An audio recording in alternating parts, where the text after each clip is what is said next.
su metalogenia y consideraciones sobre el grado de madurez exploratoria.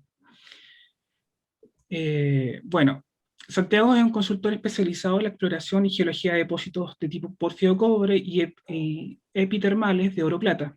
Lleva 25 años en la exploración y le otorgan una combinación de habilidades prácticas especialmente aplicables a la exploración de depósitos tipo pórfido cobre bajo litocaps. Su approach hacia la exploración se basa en observaciones prácticas de campo y en testigos de perforación, sumado a un cabal entendimiento de los modelos de estos yacimientos y la utilización de otros tipos de información, ya sea geofísica, geoquímica, información espectral, etcétera, siguiendo un orden y ranking de importancia definido por los aprendizajes de las historias de descubrimientos pasados. Su carrera como geólogo en exploración mineral partió trabajando para RTZ en Argentina en el año 95 y ya desde el 2009 se ha dedicado tiempo completo a consultorías geológicas, ayudando a diferentes empresas como consultor independiente y ha realizado trabajos para más de 10 empresas en una variedad de países pertenecientes a Sudamérica, Norteamérica, Asia Central, Este de Europa y Suroeste del Pacífico. Se graduó en la Universidad Argentina Nacional del Sur, en Bahía Blanca, y luego realizó un máster de exploración minera en la Universidad de Queens, Ontario, Canadá, bajo el sponsor de Río Tinto. Ahora, como consecuencia de su pasión por la exploración y sus años en la actividad, ha contribuido a algunos descubrimientos económicos de los Andes argentinos y chilenos. Nuevamente, no me queda más que agradecer a Santiago por su tiempo y bueno, Santiago, la presentación ahora es toda tuya. Adelante. Buenas tardes a todos. Gracias por la invitación, antes que nada, a todo el grupo y en particular a Alejandro Caballero por extenderme la invitación. Entonces voy a hablar sobre la distribución de los pórfidos en Argentina en el espacio y en el tiempo, o sea, sobre su metalogenia, intentando sobre todo hacer un aporte de algunas edades obtenidas por empresas para las cuales he trabajado en el pasado. Estas edades en general no han sido publicadas, tratando de integrarlas a las edades publicadas anteriormente en diferentes publicaciones. Entonces el slide inicial muestra dos de los tres pórfidos de cobre-oro, el de la izquierda, que sería la lumbrera. A ver, vamos a mostrar el láser. La lumbrera a la izquierda, pórfido de cobre-oro de 600 millones de toneladas, con la foto antes del minado, y el de la derecha, el pórfido lindero, que es un pórfido de oro relativamente pequeño. En este segundo slide estamos viendo cómo estaba el pit debajo de la lumbrera en noviembre del 2018, después de 20 años de minado, acababa de terminar el minado en ese momento, y del lado derecho el pórfido de lindero a diciembre del 2020, después de un par de meses nomás de minado. La vida útil del lindero está estimada más o menos en 13 años. Esos son dos de los tres únicos centros de pórfido de cobre, hablando en términos amplios, porque el de la derecha es un pórfido de oro, que han sido puestos en producción en Argentina. Entonces, pasando a la organización de la charla, la introducción, que esto es parte de eso, con algunos repaso de algunos conceptos rápidamente y algunos antecedentes históricos publicados.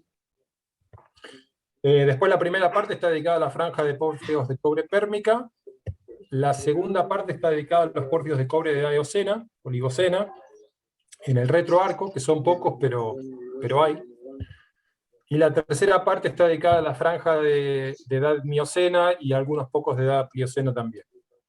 Finalmente, la última parte está dedicada a las conclusiones, y el tiempo estimado de la charla es más o menos de 1 hora y 15 minutos, puede ser un poco más, un poco menos, más las preguntas. Entonces, como primer slide de introducción, simplemente algunas características generales de los pórfidos, por si acaso hay alguien en el auditorio que no está acostumbrado a trabajar con pórfidos de cobre. Los pórfidos de cobre son la principal fuente de mineralización, de aporte de mineralización de cobre y molibdeno en el mundo, y son grandes contribuidores también a la producción de oro.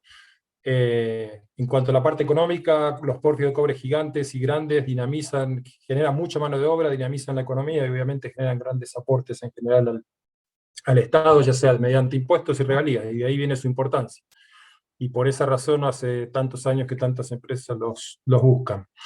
En cuanto a tamaño y ley, generalmente son de gran tonelaje, desde cientos de millones de toneladas a más de 1.000 millones de toneladas, varios billones en el caso de los depósitos gigantes.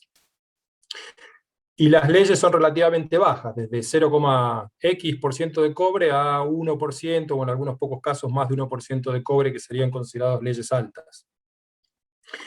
Los pórfidos se forman en los primeros kilómetros de la corteza, a escasa profundidad, en profundidades entre 1, 2 y 5 kilómetros por lo general. Hay algunos casos de pórfidos formados a mayor profundidad, y creo que el que está registrado como más profundo, de acuerdo a diversos estudios, es el pórfido de Butte, en Montana, en el noroeste de Estados Unidos, supuestamente formado a más de 5 kilómetros de profundidad. O sea, los pórfidos se forman acá donde está el número 4 en esta sección de tomada prestada de Wilkinson.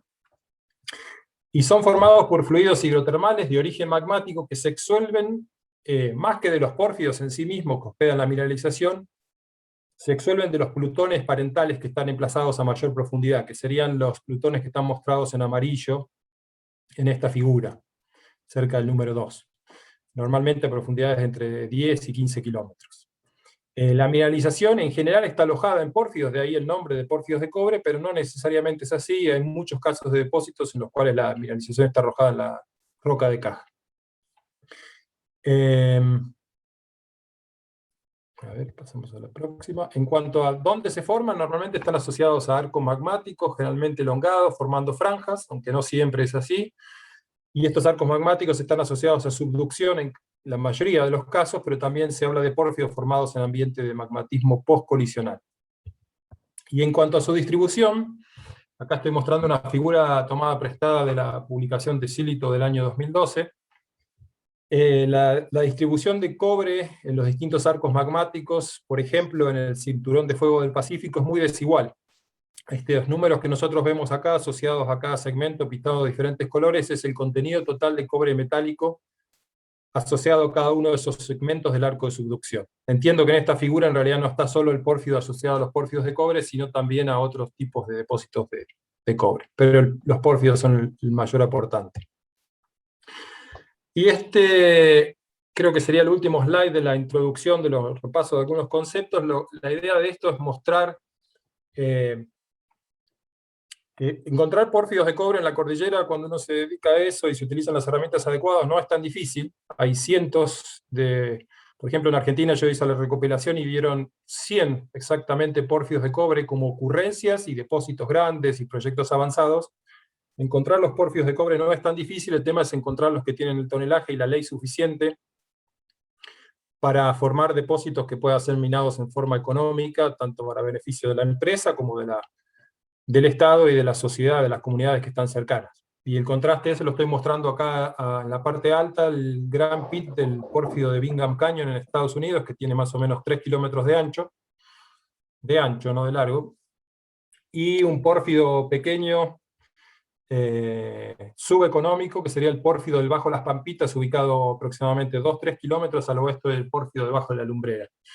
Y una escala aproximada para que puedan comparar las dimensiones. Y las leyes, que en este caso debajo de Las Pampitas son 0.1, 0.2.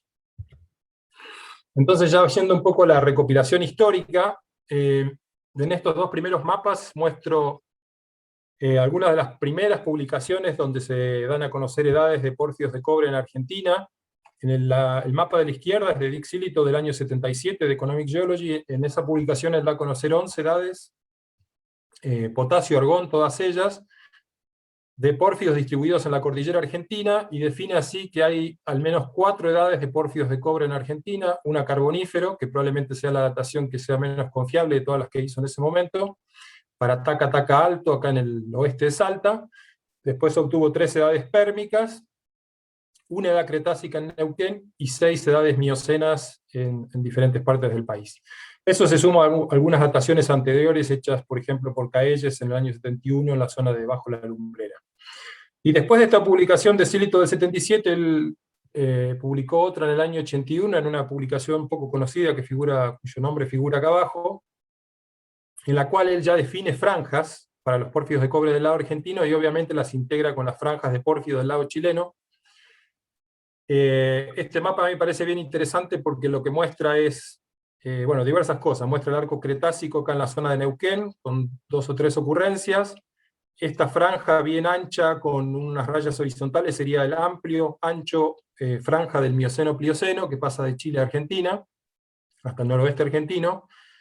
Esta que estoy marcando acá con el láser sería la franja de pórfidos de edad pérmica, que pasa por la provincia de Mendoza y provincia de San Juan y se proyecta en Chile. Creo que no estaba definida claramente en Chile en ese momento. Y la zona que muestro acá, lo que me resulta más curioso de este mapa, la zona que muestro con esta elipse, es que en ese momento, al año 81, la franja del Eoceno-Oligoceno, que es una de las franjas más importantes a nivel mundial, estaba cortada inmediatamente al sur, si no me equivoco, del distrito de Chuquicamata. Y después aparecía otro pequeño clúster acá en la zona del Salvador Potrerillos. Justamente en el año 81 es cuando se estaba descubriendo Escondida, y luego vinieron el distrito de Centinela, Gaby y algunos otros más. Este otro slide rápidamente muestra 2 publicaciones más conocidas, ya más modernas, del 2003 del libro de Camus, que recopila todos los depósitos de pórfidos de cobre en Chile, y el del 2005 de Dixilito y Perelló, mostrando en esta figura un resumen de todas las franjas de cobre de los Andes. En este caso estamos viendo los Andes centrales sobreimpuestas. Varias de las ocurrencias están marcadas con las edades entre paréntesis, y en este caso están mostradas no solamente franjas de pórfidos de cobre, sino de otros estilos de mineralización también. Bueno, ya haciendo un poco más a lo que es esta presentación, yo compilé edades de diferentes fuentes, en total sumaron unas 100, solamente en Argentina. En este mapa pongo todas las ocurrencias, y obviamente también estoy mostrando varios de los pórfidos del lado chileno. Los que estoy mostrando en Chile en esta figura son únicamente, bueno, los grandes depósitos y los proyectos más importantes, junto a algunos prospectos no tan insignificativos, pero de las franjas que tienen representación del lado argentino, es decir, de la franja del Eoceno-Oligoceno, que tiene unos pocos ejemplos del lado argentino, y sobre todo los que están en azul de la franja del Mioceno-Plioceno. He evitado poner acá pórfidos de edades Cretácica superior, por ejemplo, Cretácico inferior y Paleoceno, para no cargar demasiado el mapa. Y como aclaración nomás, hay 2 ocurrencias de pórfido de cobre que están reportadas por el SEGEMAR en el noroeste de Chubut, que no entran en este mapa, y yo personalmente no tengo conocimiento de ellas, no he escuchado información, comentarios, entonces preferí dejarlo afuera, como para hacer el mapa un poco más enfocado. Entonces, en cuanto al origen de los datos, la mayor parte de los datos son de información pública, cosas que ustedes probablemente ya han visto antes. Muchas publicaciones del SEGEMAR, congresos geológicos argentinos, chilenos, informes 43101, presentaciones públicas de avances de algunos trabajos de doctorado también, informes inéditos y observaciones personales y trabajo de colegas en el campo. En cuanto a las dataciones que yo estoy mostrando en algunos de estos mapas que vienen más adelante, que no habían sido publicadas antes, la gran mayoría de ellas son de 2 orígenes distintos. La primera, de dataciones hechas por Río Tinto Exploración en Argentina entre el 2003 y el 2008 aproximadamente, y en este aspecto agradezco especialmente la generosidad de George Steele para poder compartir estas edades con ustedes y algunas de las ocurrencias de estos pórfidos. Y buena parte de esas edades corresponden a dataciones que yo hice como parte de mi trabajo de tesis de máster en la Universidad de Queens en el 2004, el cual también fue financiado enteramente por Río Tinto, y ahí quiero agradecer especialmente a Julian Babin, que me ayudó mucho con eso. Y la segunda fuente de dataciones no publicadas hasta ahora, que estoy contribuyendo acá, algunas de las cuales las van a ver claramente en alguna imagen, y otras están perdidas en un mar de otras dataciones, pero bueno, están siendo presentadas acá, corresponden a dataciones hechas por First Quantum durante exploración hecha en Argentina en los últimos 4 o 5 años aproximadamente. Y acá debo agradecer la colaboración y la generosidad de Steve Anderson, que es el gerente en Chile, y Markku Lapalainen, que es el gerente de exploración de toda Sudamérica. Como aclaraciones, esto es un poco aburrido, pero creo que hay que hacerlas. La mayor parte de las edades que yo aporto, que muestro, son unas dataciones puntuales, o sea, una sola edad para un solo prospecto o proyecto. Estos prospectos tienen en todos los casos características claras, sea de alteración, litología o vetilleo, como para clasificarlos como pórfidos, sea de cobre moli o cobre oro o oro solo. La mayor parte de las dataciones son argón-argón en minerales de alteración, pero también hay algunos uranio-plomo en zircones, y unas pocas de renio, osmio y molibdenita. Y de las edades recopiladas hay varias que son potasio, argón, minerales de alteración o biotita primaria, que son sobre todo las más antiguas. Acá en este gráfico de acá abajo estamos viendo las diferentes temperaturas, en definitiva, que uno está datando con los diferentes métodos. También un poco como repaso, sabemos que las edades en general del tiempo que lleva a formar un depósito de pórfido de cobre, económico al menos, es que va de los cientos de miles de años a 1 hasta 2 millones de años, en el caso de algunos depósitos gigantes, como el Teniente o Río Blanco de los Bronces. Se ha reportado también que en algunos casos, con algunos decenas de miles de años, también alcanza para formar un depósito económico.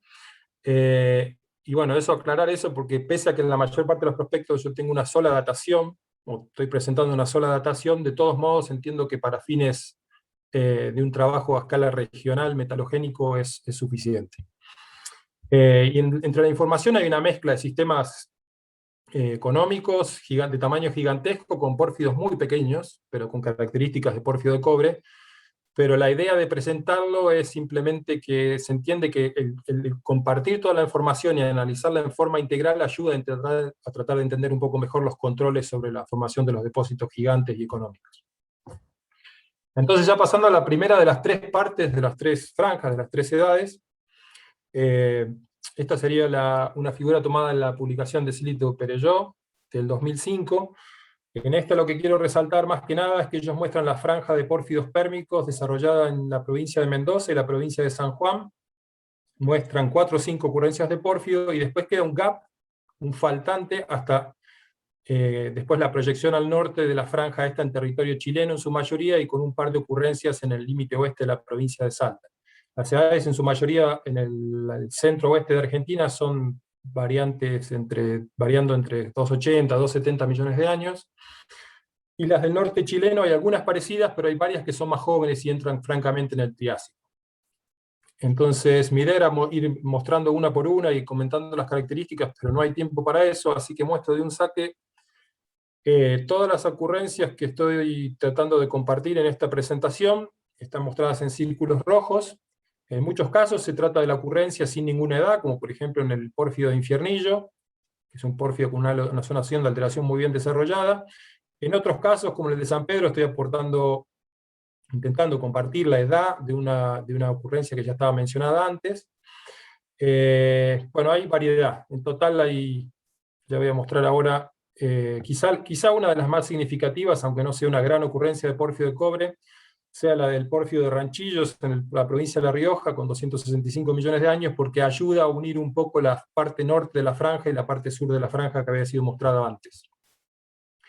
Entonces acá lo que estoy mostrando es la interpretación con estas nuevas ocurrencias y edades mostradas. Es tentador mostrar una franja bien elongada, bien larga, quiero decir, de 1.600 kilómetros de largo. En esta interpretación estoy haciendo el límite sur en la zona de este prospecto ubicado en la provincia de La Pampa y dejando de lado la voluntad. Acá es un poco difícil saber para qué lado continúa la franja. Son 1.600 kilómetros de largo. La franja está muy bien definida en Argentina, hay muchas ocurrencias. Yo he contado hasta 20 en total, si uno considera Chile y Argentina. En Argentina hay por lo menos 16 centros de pórfidos de cobre, y para mi sorpresa, un resultado de este trabajo es que 14 de los 16 centros de pórfido de cobre que yo conozco han sido perforados para esta edad. Yo sospechaba que la franja esta había sido menos perforada, en gran parte por ese bias que tenemos los geólogos de exploración de que los pórfidos pérmicos son chicos y de baja ley y subeconómicos, pero después de hacer esta compilación, un poco uno llega a la conclusión de que quizá el bias no es un bias, sino que esa conclusión está basada en datos empíricos, ¿no? En general, en Argentina los sistemas están bastante bien erosionados en la mayor parte de los casos, por lo menos a nivel de alteración fílica o directamente con la alteración potásica y la mineralización expuesta, como es el caso, entiendo yo, del pórfido de San Jorge, que es, dicho sea de paso, mostrándolo acá al pórfido de San Jorge, entiendo yo que dentro de los pórfidos pérmicos de Chile y Argentina es el de mejor recurso, son más o menos 250 millones de toneladas con un poco menos de 0.5 de cobre y 0.5 de oro. La datación que estoy mostrando acá de 270 millones de años es un poco más antigua que las que se habían reportado antes, que eran potasio-argón. Esta fue ya publicada por Camus, si no me acuerdo mal, en el 2003, y está apoyada por algunas otras dataciones hechas por otras empresas con métodos más modernos en forma posterior. Y bueno, otro aspecto interesante es que en el tramo este, donde hay una gran concentración de pórfidos pérmicos en la cordillera frontal de San Juan y Mendoza, casi todos los pórfidos, sus dataciones caen más o menos entre 280 y 260 millones de años. No hay tanta dispersión. El otro hecho que quería llamar la atención, que está mostrado acá en letras negritas del lado derecho, es que, bueno, como dije antes, la mayoría están perforados, salvo un par que serían este de acá de Quebrada Amarilla, que tiene una datación pero no se puede compartir, pero que coincide con el resto de las edades, y el pórfido de Retamales, perdón, y el otro que no está perforado sería Manantiales, acá con 271 millones de años. De los que yo conozco, solo estos dos son los que no están perforados.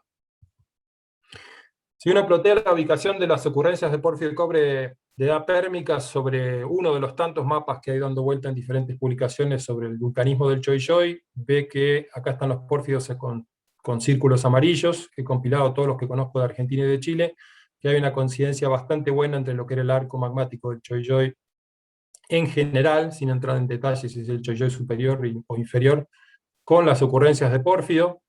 Acá hay un par en el oeste de Salta que están desplazados hacia el este, quizá correspondan al retroarco del arco magmático este, serían Tacataca Alto y Samenta. Y en este siguiente slide lo que estoy tratando de mostrar, esto es el oeste de la provincia de San Juan, aquí, y esto es todo Chile. Este sería el límite en amarillo. En azul están las ocurrencias de pórfidos de cobre de edad miocena, tanto en Chile como en Argentina. En rojo están los pórfidos de cobre pérmicos, y en amarillo he puesto la ubicación de los únicos 3 depósitos epitermales o prospectos. Uno es un prospecto, 2 son depósitos epitermales betiformes, uno es de baja sulfuración, de edad aproximadamente parecida a los pórfidos, o sea, son edades pérmicas a triásicas. Lo interesante aquí, esto sería la proyección de la franja pérmica, que tiene más o menos 50 kilómetros de ancho, sobre todo abarcando la cordillera frontal, pero un poquito también en la precordillera. Lo interesante es que la franja pérmica es totalmente sobreimpuesta por pórfidos muchísimo más jóvenes de edad miocena, y cuando uno está explorando acá en el campo, muchas veces es bien difícil, cuando no hay un mapeo regional con mucha datación, saber si uno está viendo pórfidos paleozoicos, de fines del Paleozoico o del Mioceno. Quería hacer especial mención a las edades que han sido publicadas recientemente de adularia de las vetas de baja sulfuración de cuarzo adularia de Casposo, porque hay 3 grupos de edades para diferentes vetas, que las estoy mostrando acá: 280, 274, 262, 258 y 250, 246. Las edades estas presentadas para Casposo son relevantes a la interpretación del ambiente tectónico en que se forman estos depósitos. Antes de pasar al detalle de las edades de Casposo, es interesante mencionar que hay trabajos recientes o en marcha, probablemente de estudiantes de doctorado, en este caso de Greg Poole, de la Universidad, creo que de Western Australia. Hay una presentación colgada en la web del 2019, en la cual este estudiante de doctorado presenta varias edades uranio-plomo en zircones, tanto para epitermales, prospectos y proyectos y depósitos epitermales de la cordillera frontal de San Juan, como para algunos pórfidos de cobre, como vemos acá, Yalguarás y San Jorge. Y esta cajita que estoy mostrando acá en negro muestra exactamente el área del mapa del estudiante australiano. Yo he tomado esta figura prestada de su presentación, la he cortado de su presentación que está colgada en la web.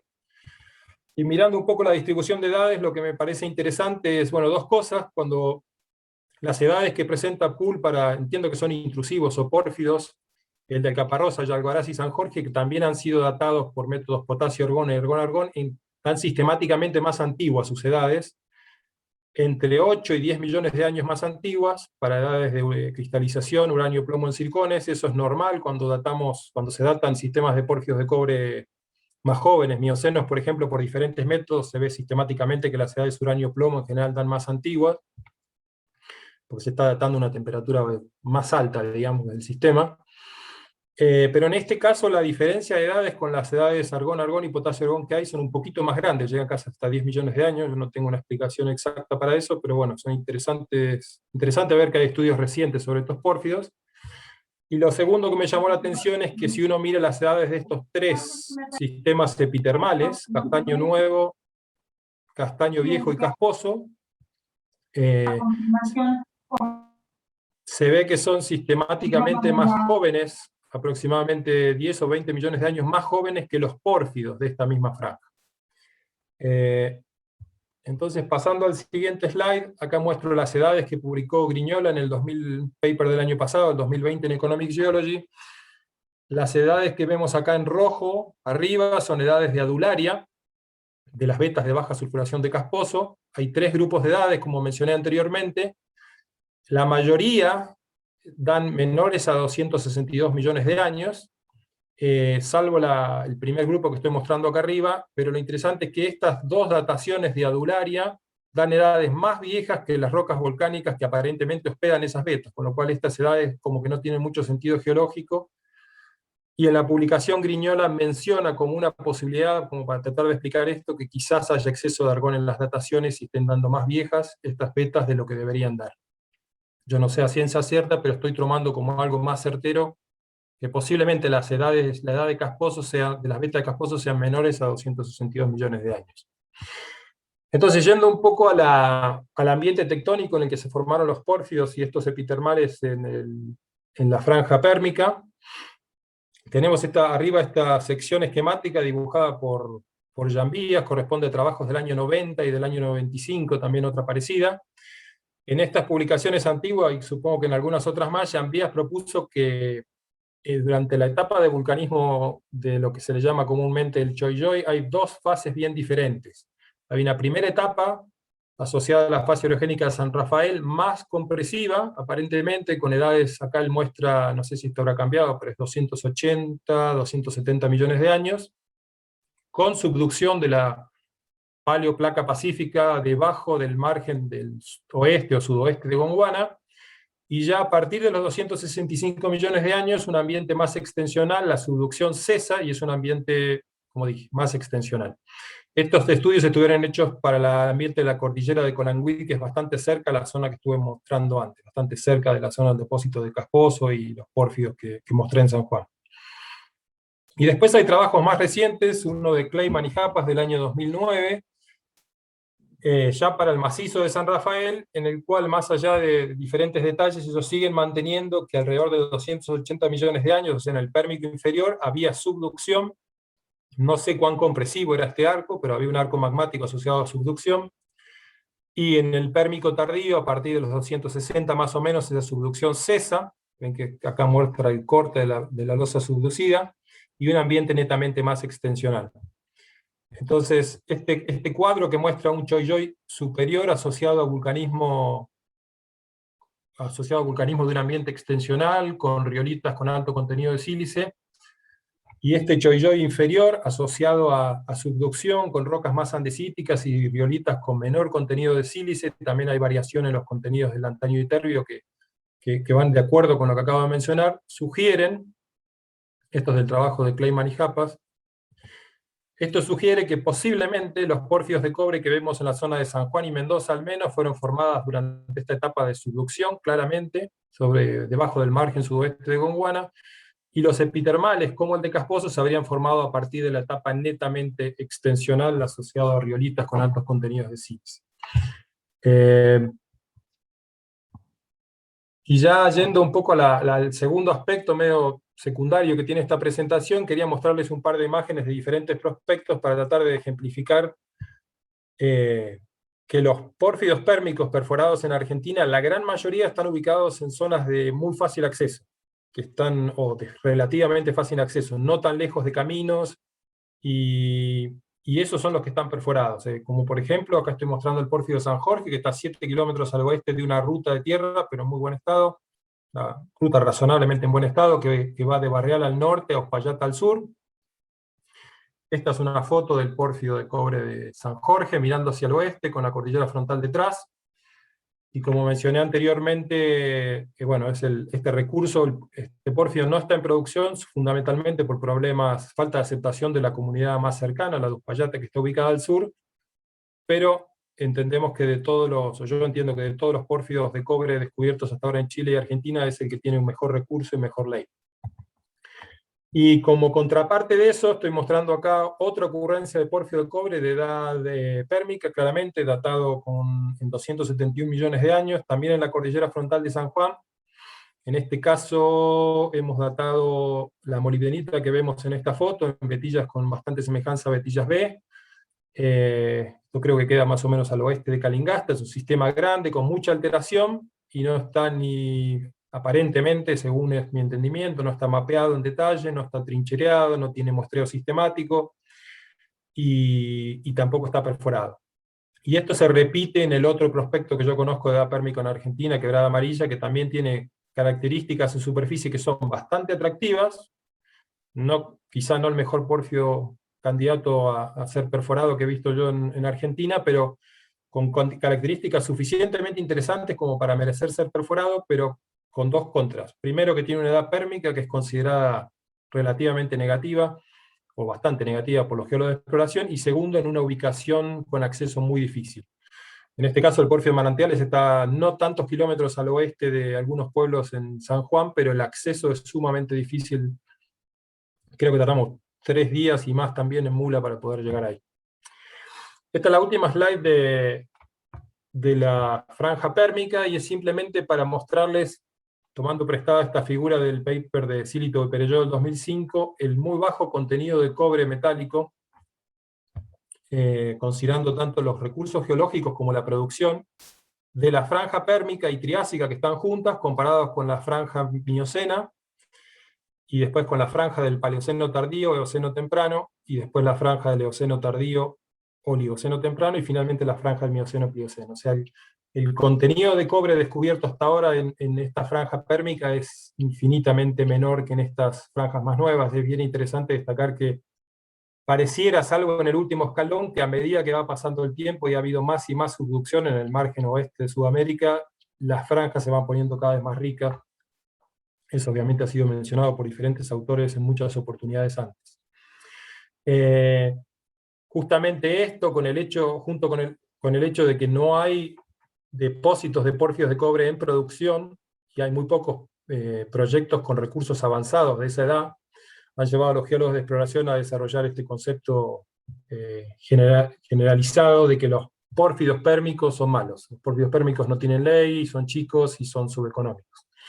Quizá la razón más aceptada en el ambiente de exploración es que el régimen tectónico que prevaleció durante la subducción que dio origen a esos arcos magmáticos y esos pórfidos de cobre no fue suficientemente compresiva como para desarrollar sistemas de pórfido de cobre grande.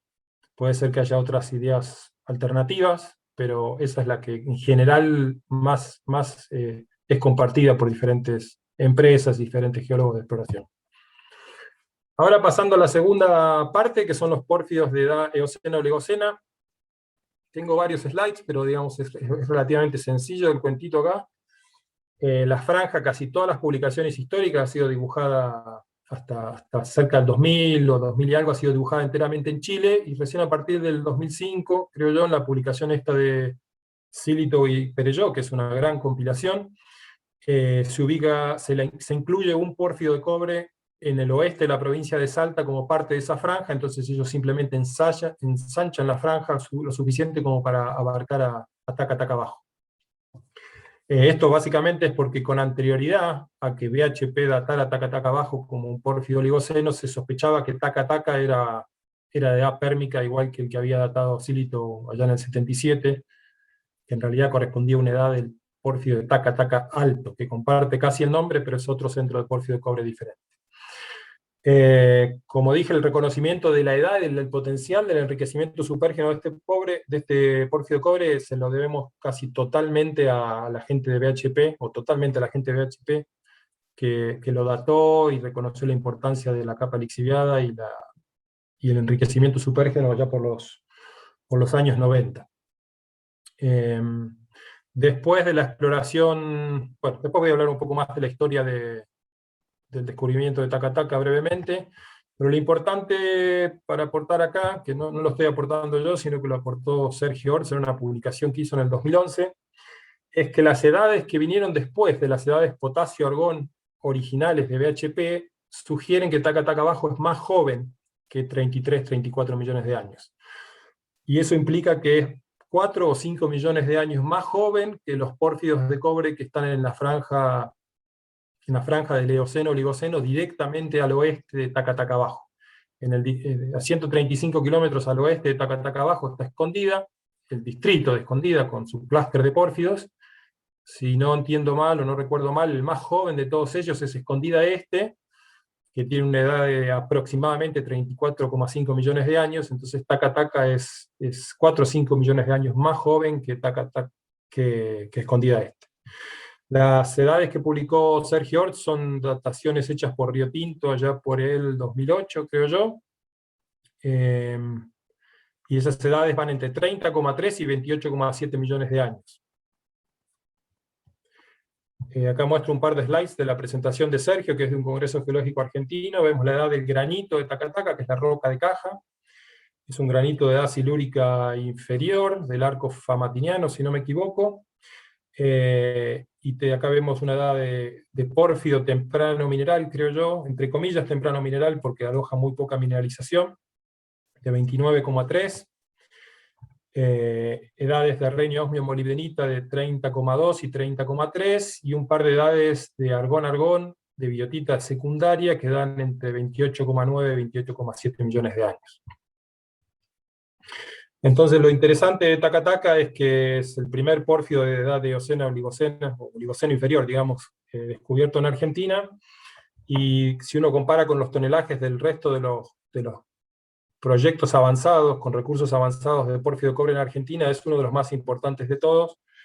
Este recurso que estoy mostrando acá, recursos medidos e indicados de 2,2 billones de toneladas con punto 43 de cobre, 120 ppm de moli y 0,09 gramos por tonelada de oro, corresponde a uno de los últimos recursos publicados por First Quantum, creo que es a fines del año pasado, utilizando un cutoff de punto 13.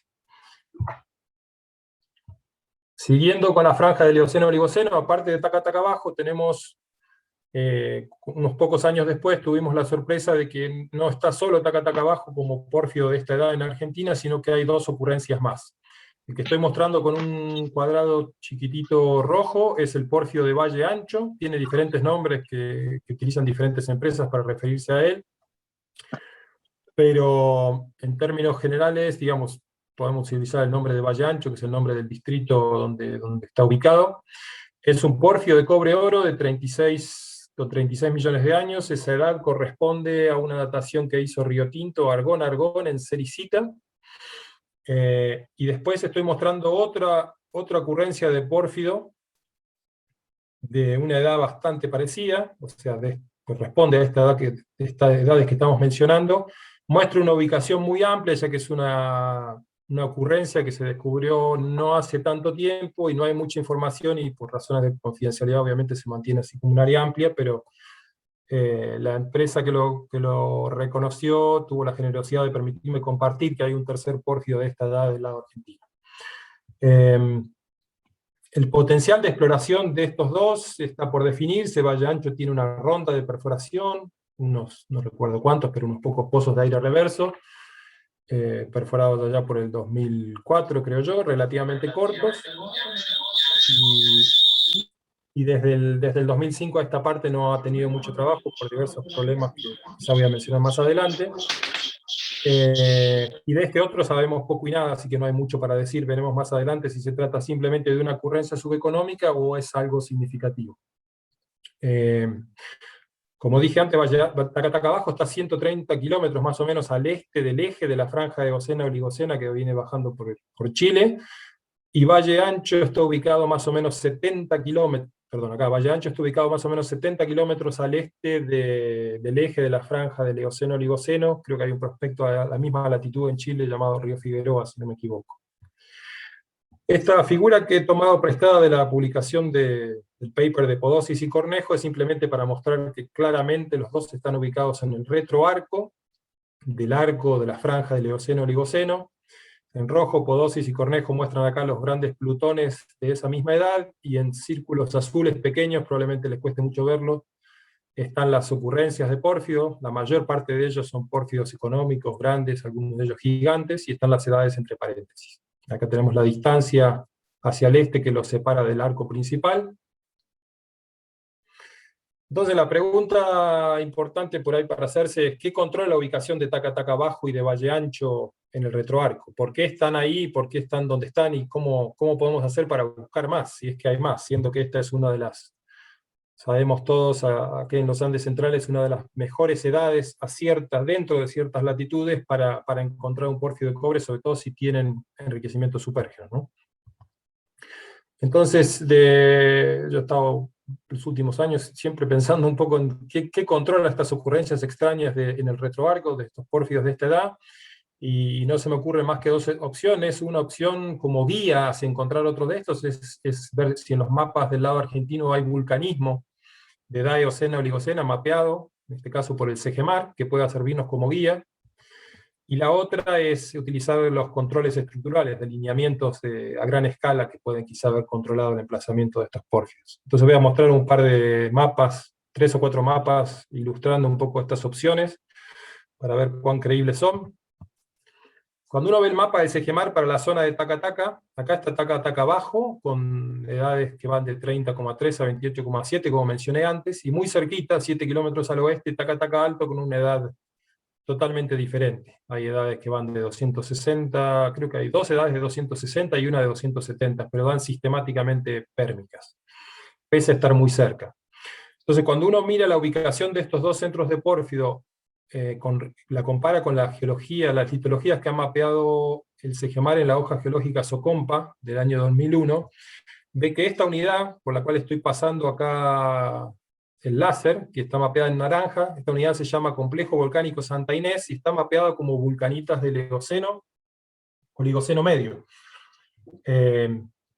Justamente lo interesante de esto es que, a ver, discúlpenme un segundo que me he quedado a oscuras acá. No sé si hace falta que me vean, pero prendo la luz. Lo interesante de esto para mí es que nosotros, cuando con diferentes empresas trabajamos un poco buscando otros pórfidos de esta edad, yo personalmente le prestaba bastante atención a las rocas volcánicas de esta edad, pero hay trabajos relativamente recientes, hechos con dataciones uranio-plomo en zircones, en rocas frescas de esta unidad, que demuestran en forma bastante convincente que esta unidad, que está mapeada como Eoceno-Oligoceno, no sé si en su totalidad, pero en gran parte al menos corresponde a rocas de edad del Choijoy, en sentido amplio. No son coetáneas o parecidas en edad a la formación del depósito de Taca Taca Bajo. Entonces eso es importante, es como que si uno ve el mapa y ve la edad de estas rocas, dice, por eso está Taca Taca Bajo al lado. Cuando uno ve la edad de algunas rocas que he visto yo acá, quizá eso no sea tan así, entonces no sea esta formación Complejo Volcánico Santa Inés, quizá no sea una guía tan clara hacia otro pórfido de edad de Oligoceno inferior. Y lo interesante justamente acá en Taca Taca es cuando uno ve, hay varias presentaciones que han hecho colegas míos, Guillermo Armandó, Sebastián Benavides y demás, en diversos congresos, donde muestran mapas en los cuales se ve claramente que en Taca Taca Abajo el volumen de rocas de pórfidos y de intrusivos, o rocas volcánicas de edad oligocena inferior es muy, muy restringido, y la mayor parte de la mineralización en Taca Taca está alojada en rocas de caja que tienen una edad mucho más antigua. Acá estoy mostrando la ubicación relativa de Taca Taca Bajo a la derecha y Taca Taca Alto a la izquierda. Taca Taca Bajo, imagino muchos de ustedes lo conocerán, otros no, es un pórfido de cobre con una respuesta en imagen satelital y en el campo muy, muy clara. Es una elipsoide de, no recuerdo bien, pero probablemente de 3,5, 4 kilómetros en sentido noreste, norte-sur, por lo menos 2,5 kilómetros en la ortogonal. Taca Taca Alto también es más claro, pero se ve claramente que la intensidad de la alteración es más grande en Taca Taca Bajo. La distancia es solamente 7 kilómetros. Lo que les quiero mostrar acá es la única idea, por lo menos que tengo yo, y compartirla con respecto a qué puede controlar la ubicación de Taca Taca Bajo, qué hace ahí, 130 kilómetros al este de Escondida.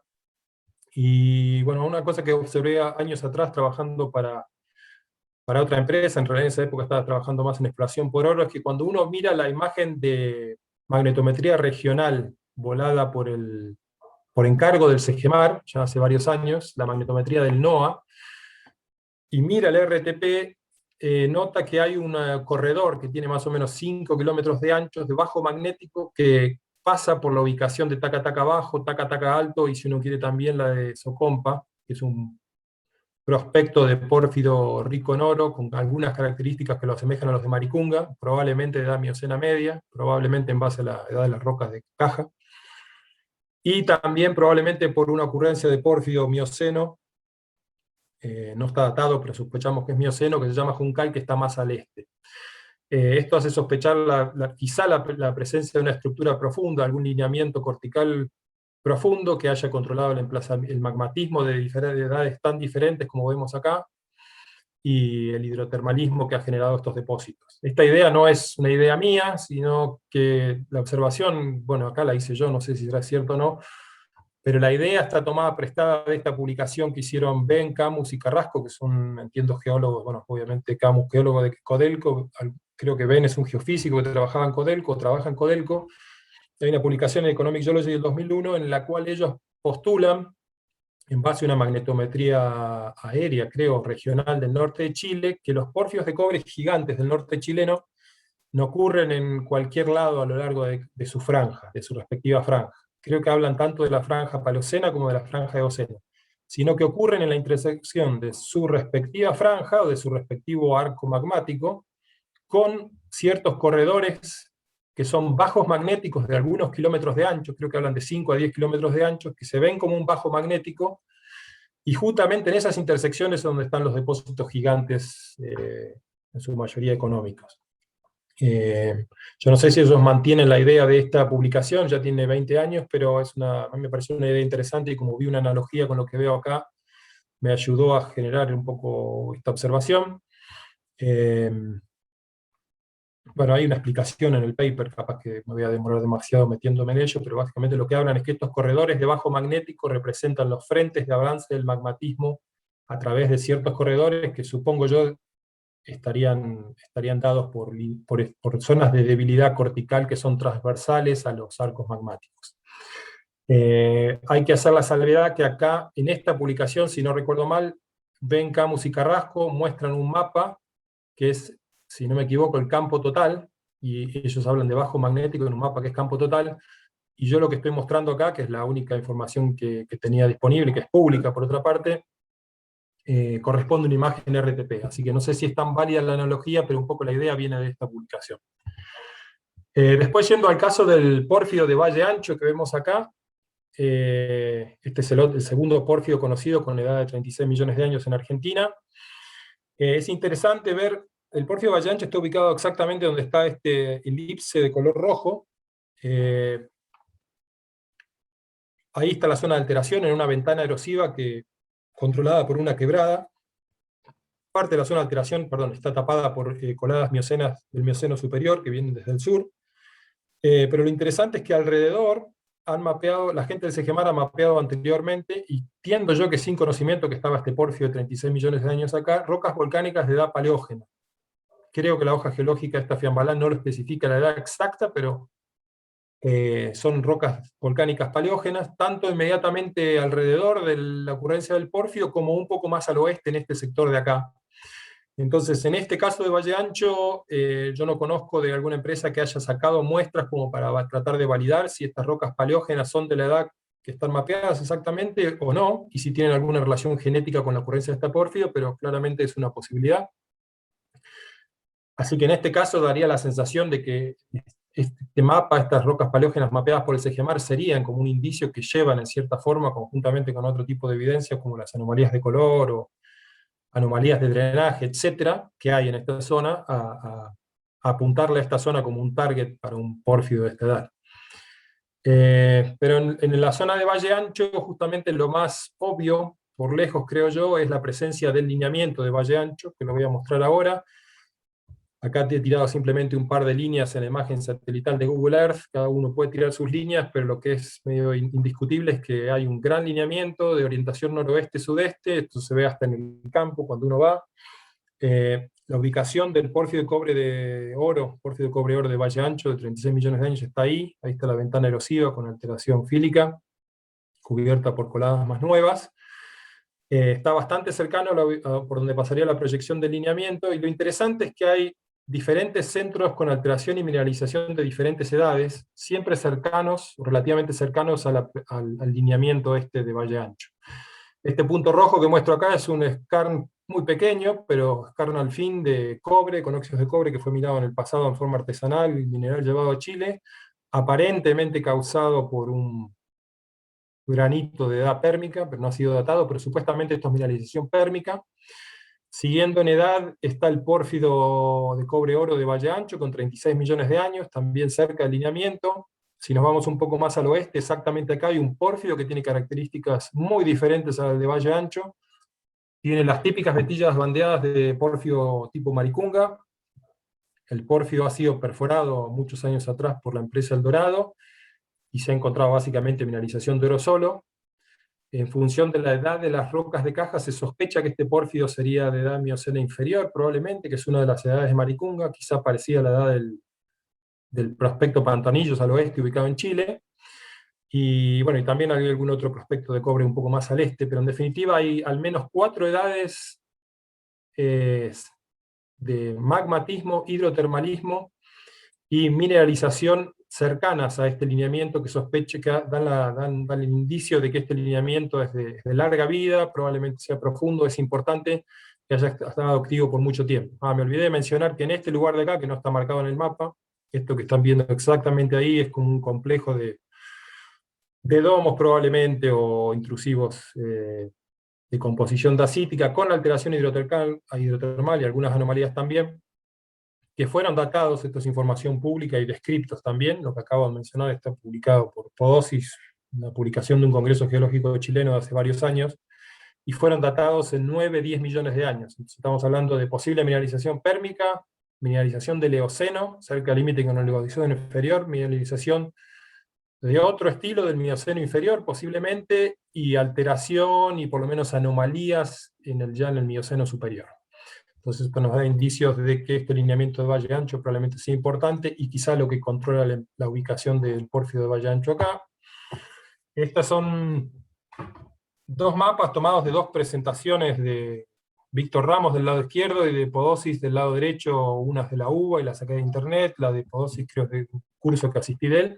Están simplemente para mostrar que en ambos mapas el lineamiento de Valle Ancho, no sé si se alcanzan a leer ahí, y acá, están propuestos como límite de terreno, entre el terreno o el cratón de Arequipa Antofalla al norte y el terreno de Chilenia hacia el sur. En los dos mapas muestran básicamente lo mismo. Entonces, estamos hablando de un lineamiento que ha sido considerado a escala bien regional también como importante. Esta es, creo, la última figura de la franja del Eoceno-Oligoceno, y es simplemente para mostrar cómo quizás se podría graficar la distribución de la franja si es que queremos incorporar las dos ocurrencias. Esto sabemos que es un proyecto avanzado con recursos importantes de más de 2 billones de toneladas creo que es 0.4% de cobre más o menos, y posiblemente, ojalá, entre algún día en producción, con enriquecimiento supérgeno de la Mioceno inferior. Esto por ahora es una ocurrencia subeconómica, pero es un prospecto que probablemente vea más exploración en el futuro, y hay una tercera ocurrencia más al sur. Entonces veremos qué era la futura exploración, si es que esta franja hay que dibujarla más amplia, hay que dibujarle incursiones controladas por estructuras dentro hacia el este un poco, o simplemente estas ocurrencias van a quedar como ocurrencias pequeñas. De todos modos, me parece interesante a lo que es el big picture, digamos, dentro de los pórfidos de edad Eoceno y Oligoceno que yo estoy mostrando en Chile acá. La mayoría son grandes depósitos de clase mundial, pero algunos, como este de Apolinario, no sé si no recuerdo mal, se llama Loica en el sur, el de Queen Elizabeth al norte, creo que tiene un poco más de mineralización, pero se utiliza normalmente en diferentes publicaciones para ayudar a definir la franja, más allá de que no todas las ocurrencias sean depósitos de clase mundial. Entonces, simplemente para terminar ya con la franja del Eoceno-Oligoceno, un par de comentarios sobre el grado de madurez exploratoria de esta franja dentro del lago argentino, y para eso simplemente hago mención de un poco de la historia de descubrimiento de los dos depósitos. Las dos ocurrencias. Esta es una foto del Leach Cap de Taca Taca Abajo, en primer plano.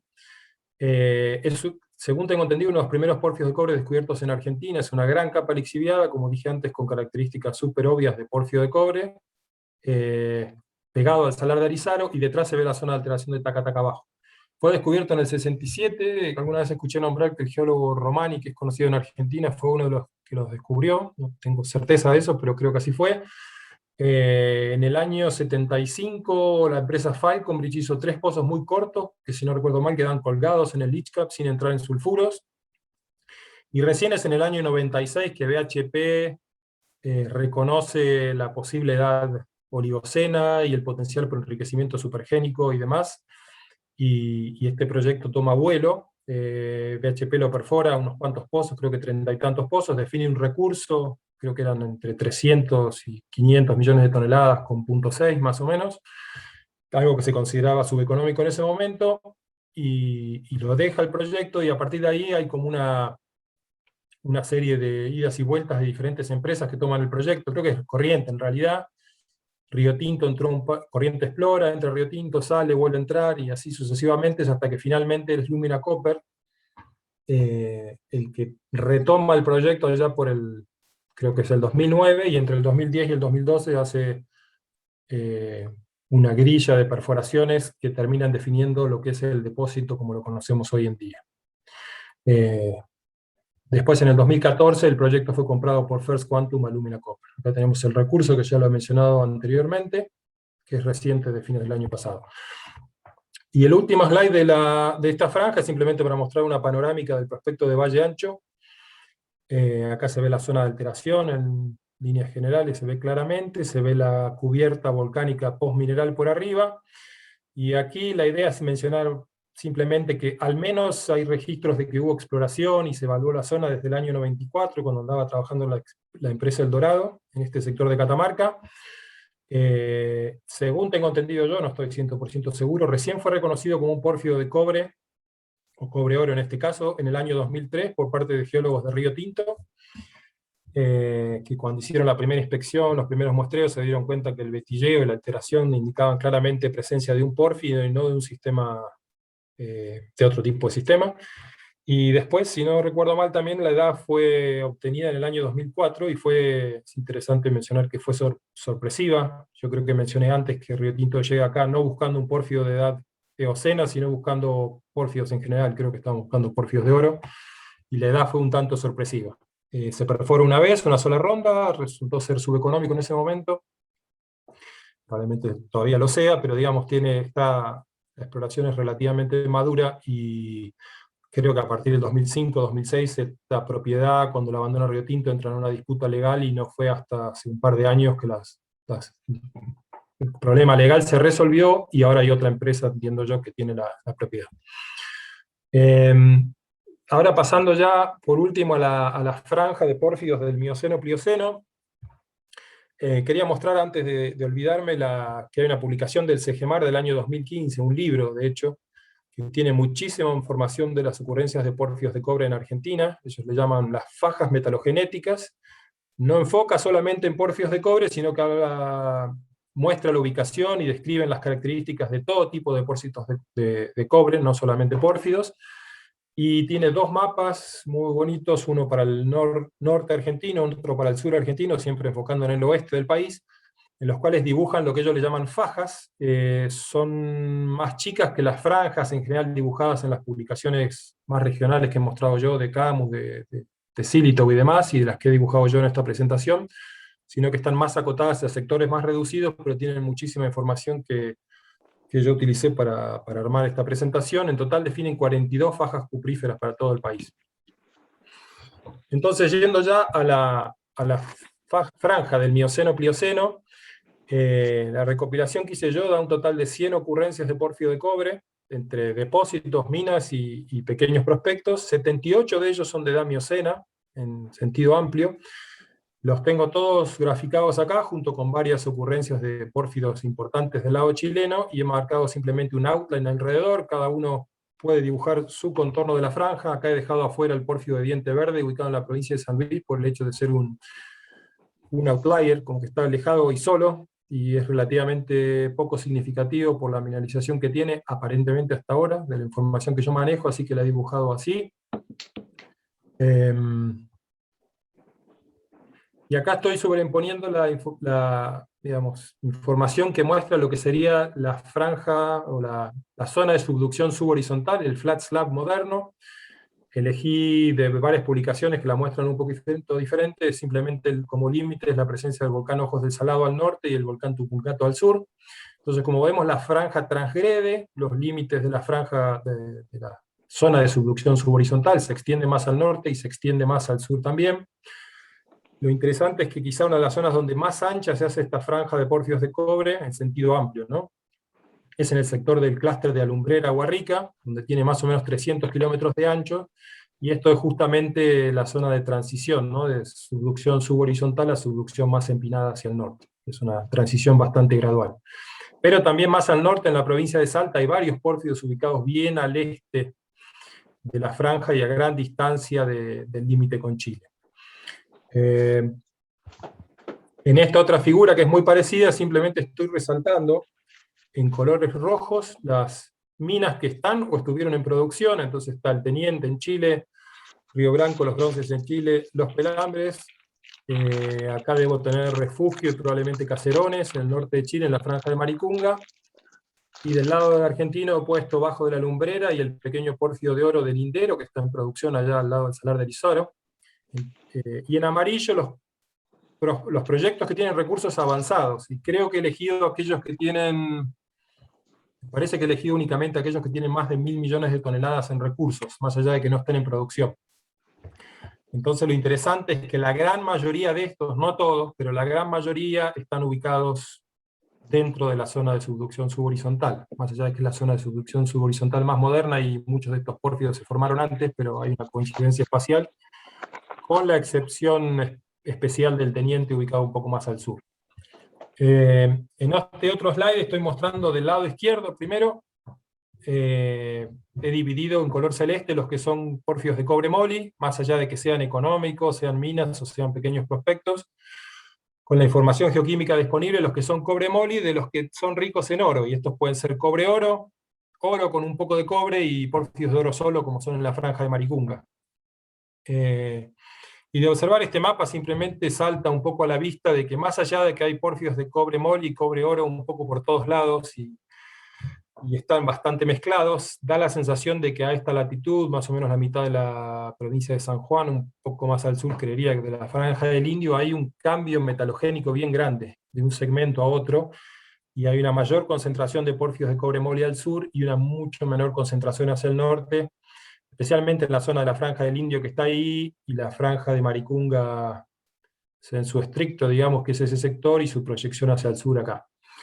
Y del lado derecho estoy tratando, es un intento, no sé si es demasiado riguroso, de discriminar los que son pórfidos de cobre-oro, y con esto me refiero a aquellos que, considerando el cobre en porcentaje y el oro en gramos por tonelada, tienen igual cobre que oro o más cobre que oro, y lo estoy separando de aquellos pórfidos que tienen oro solo, como buena parte de los de la franja de Maricunga acá, de aquellos que tienen, o aquellos también que tienen mayor contenido de oro que cobre, como por ejemplo el caso de Cerro Casale en Chile.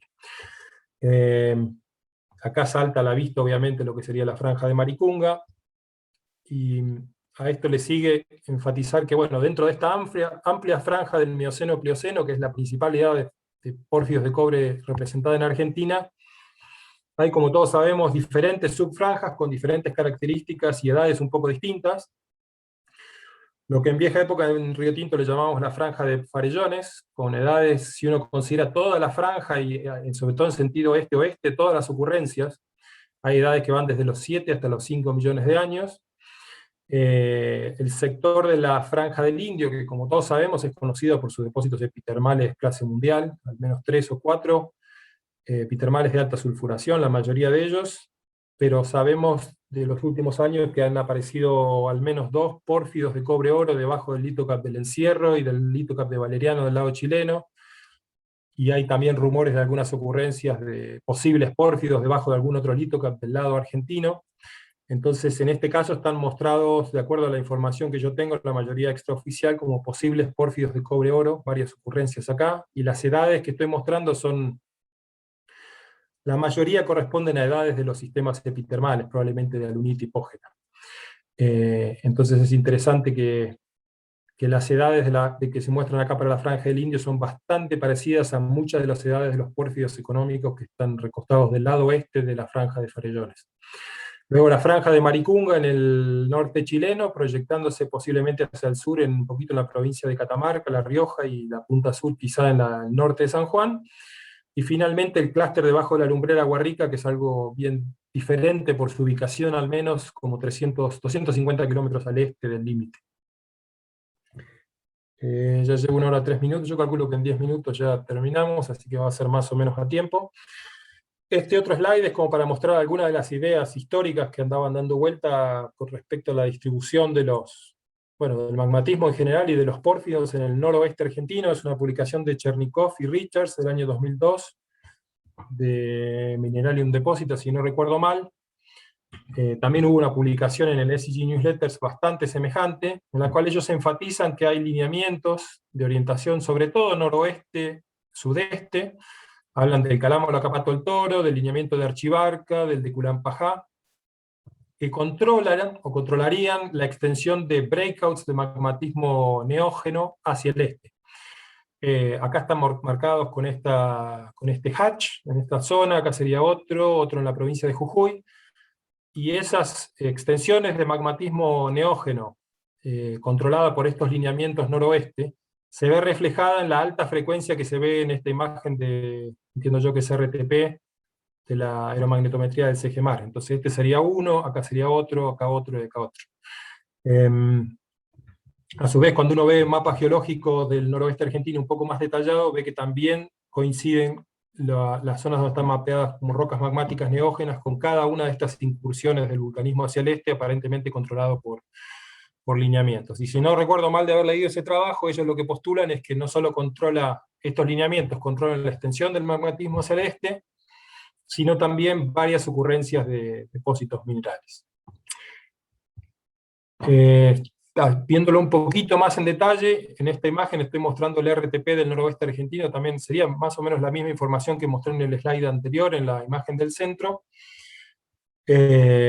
Con todos estos puntos muestran ubicación de pórfidos, o en algunos otros casos prospectos acá como Salares Norte, que es un epitermal de alta sulfuración descubierto hace no tantos años en el norte de Chile.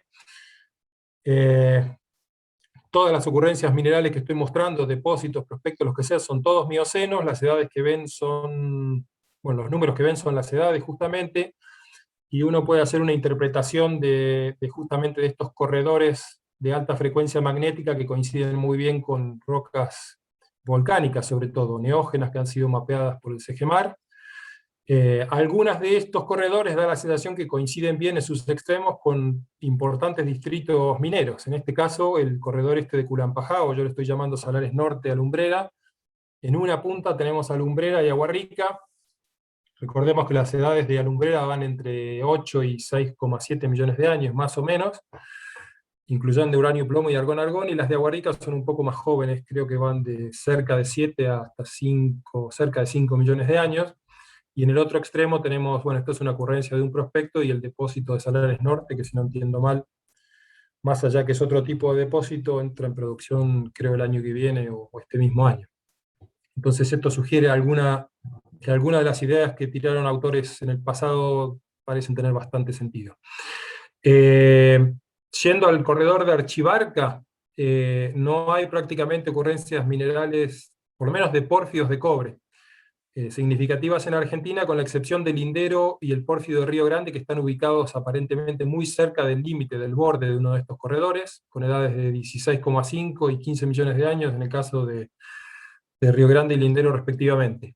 Y después en el último de estos corredores que estoy mostrando, que coincide más o menos con el norte de la provincia de Salta, cerca del límite con Jujuy, este corredor que coincidiría aproximadamente con el lineamiento de Calama o la Capato del Toro, cerca de su extremo oeste se ve que hay 3 o 4 ocurrencias, 3 en este caso, de pórfidos de cobre, que son prospectos, Creo que todos ellos perforados, subeconómicos hasta ahora. Hay un par que son de edad Miocena medio, Pancho Arias, que lo dató Silito en el 77, hay uno con una edad un poco más joven, Las Burras creo que es el otro, pero en este caso también parece más o menos cerrar la teoría de que estos lineamientos noroeste están controlando la incursión de magmatismo hacia el este y también la ubicación de estos pórfidos de cobre, de estos prospectos, de estas ocurrencias de porfio. El tema es que cuando uno mira este mapa completo ve que también hay otras ocurrencias hacia el este, profundamente metidas hacia el este, de pequeños prospectos de pórfido, Inca Viejo, que fue datado en 15 millones de años.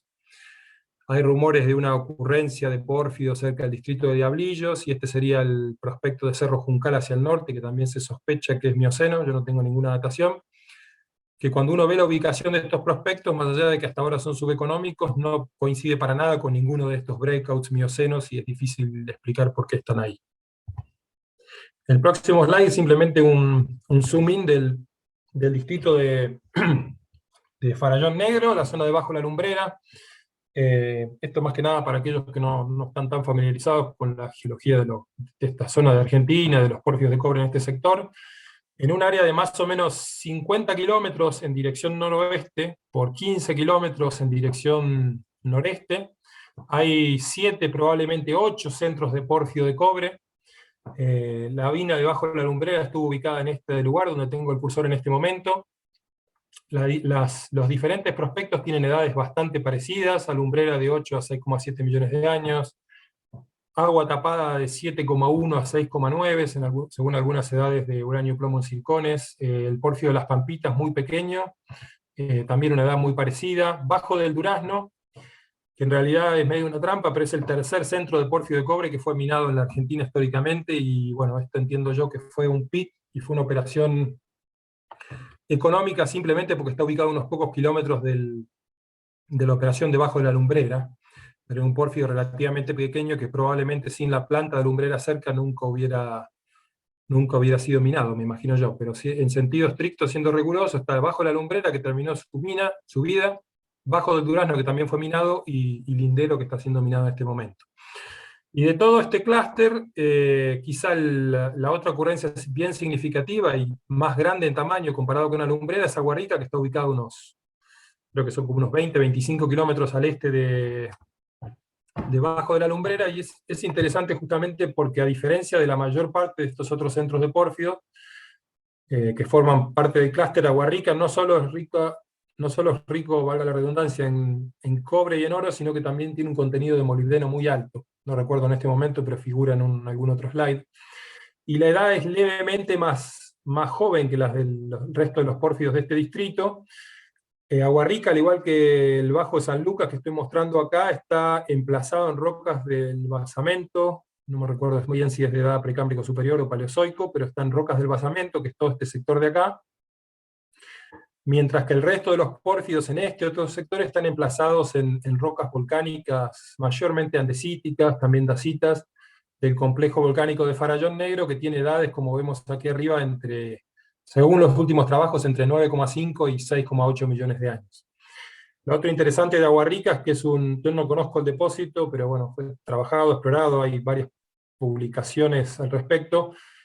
Tengo entendido que es un pórfido que muestra sus etapas, su mineralización clásica asociada a alteración potásica, etapas de alta temperatura, pero está telescopiado, tiene una sobreimposición de mineralización de alta sulfuración bien clara, que es bastante más joven, con edades, si no recuerdo mal, de alunita, datadas por Perelló, y creo que alguien más, cercanas alrededor de los 5 millones de años, y está ubicada en este bloque que, según algunos trabajos, hay un trabajo de Ramos del 2002 que habla que el levantamiento en la Sierra de la Conquija en general, estos ambientes de sierras pampeanas, comienza alrededor de los 7-6 millones de años. Entonces parece haber una coincidencia de un pórfido telescopiado que habla de levantamiento fuerte mientras la vida del sistema hidrotermal está activa, con ese levantamiento con edades bastante parecidas a los minerales de alteración.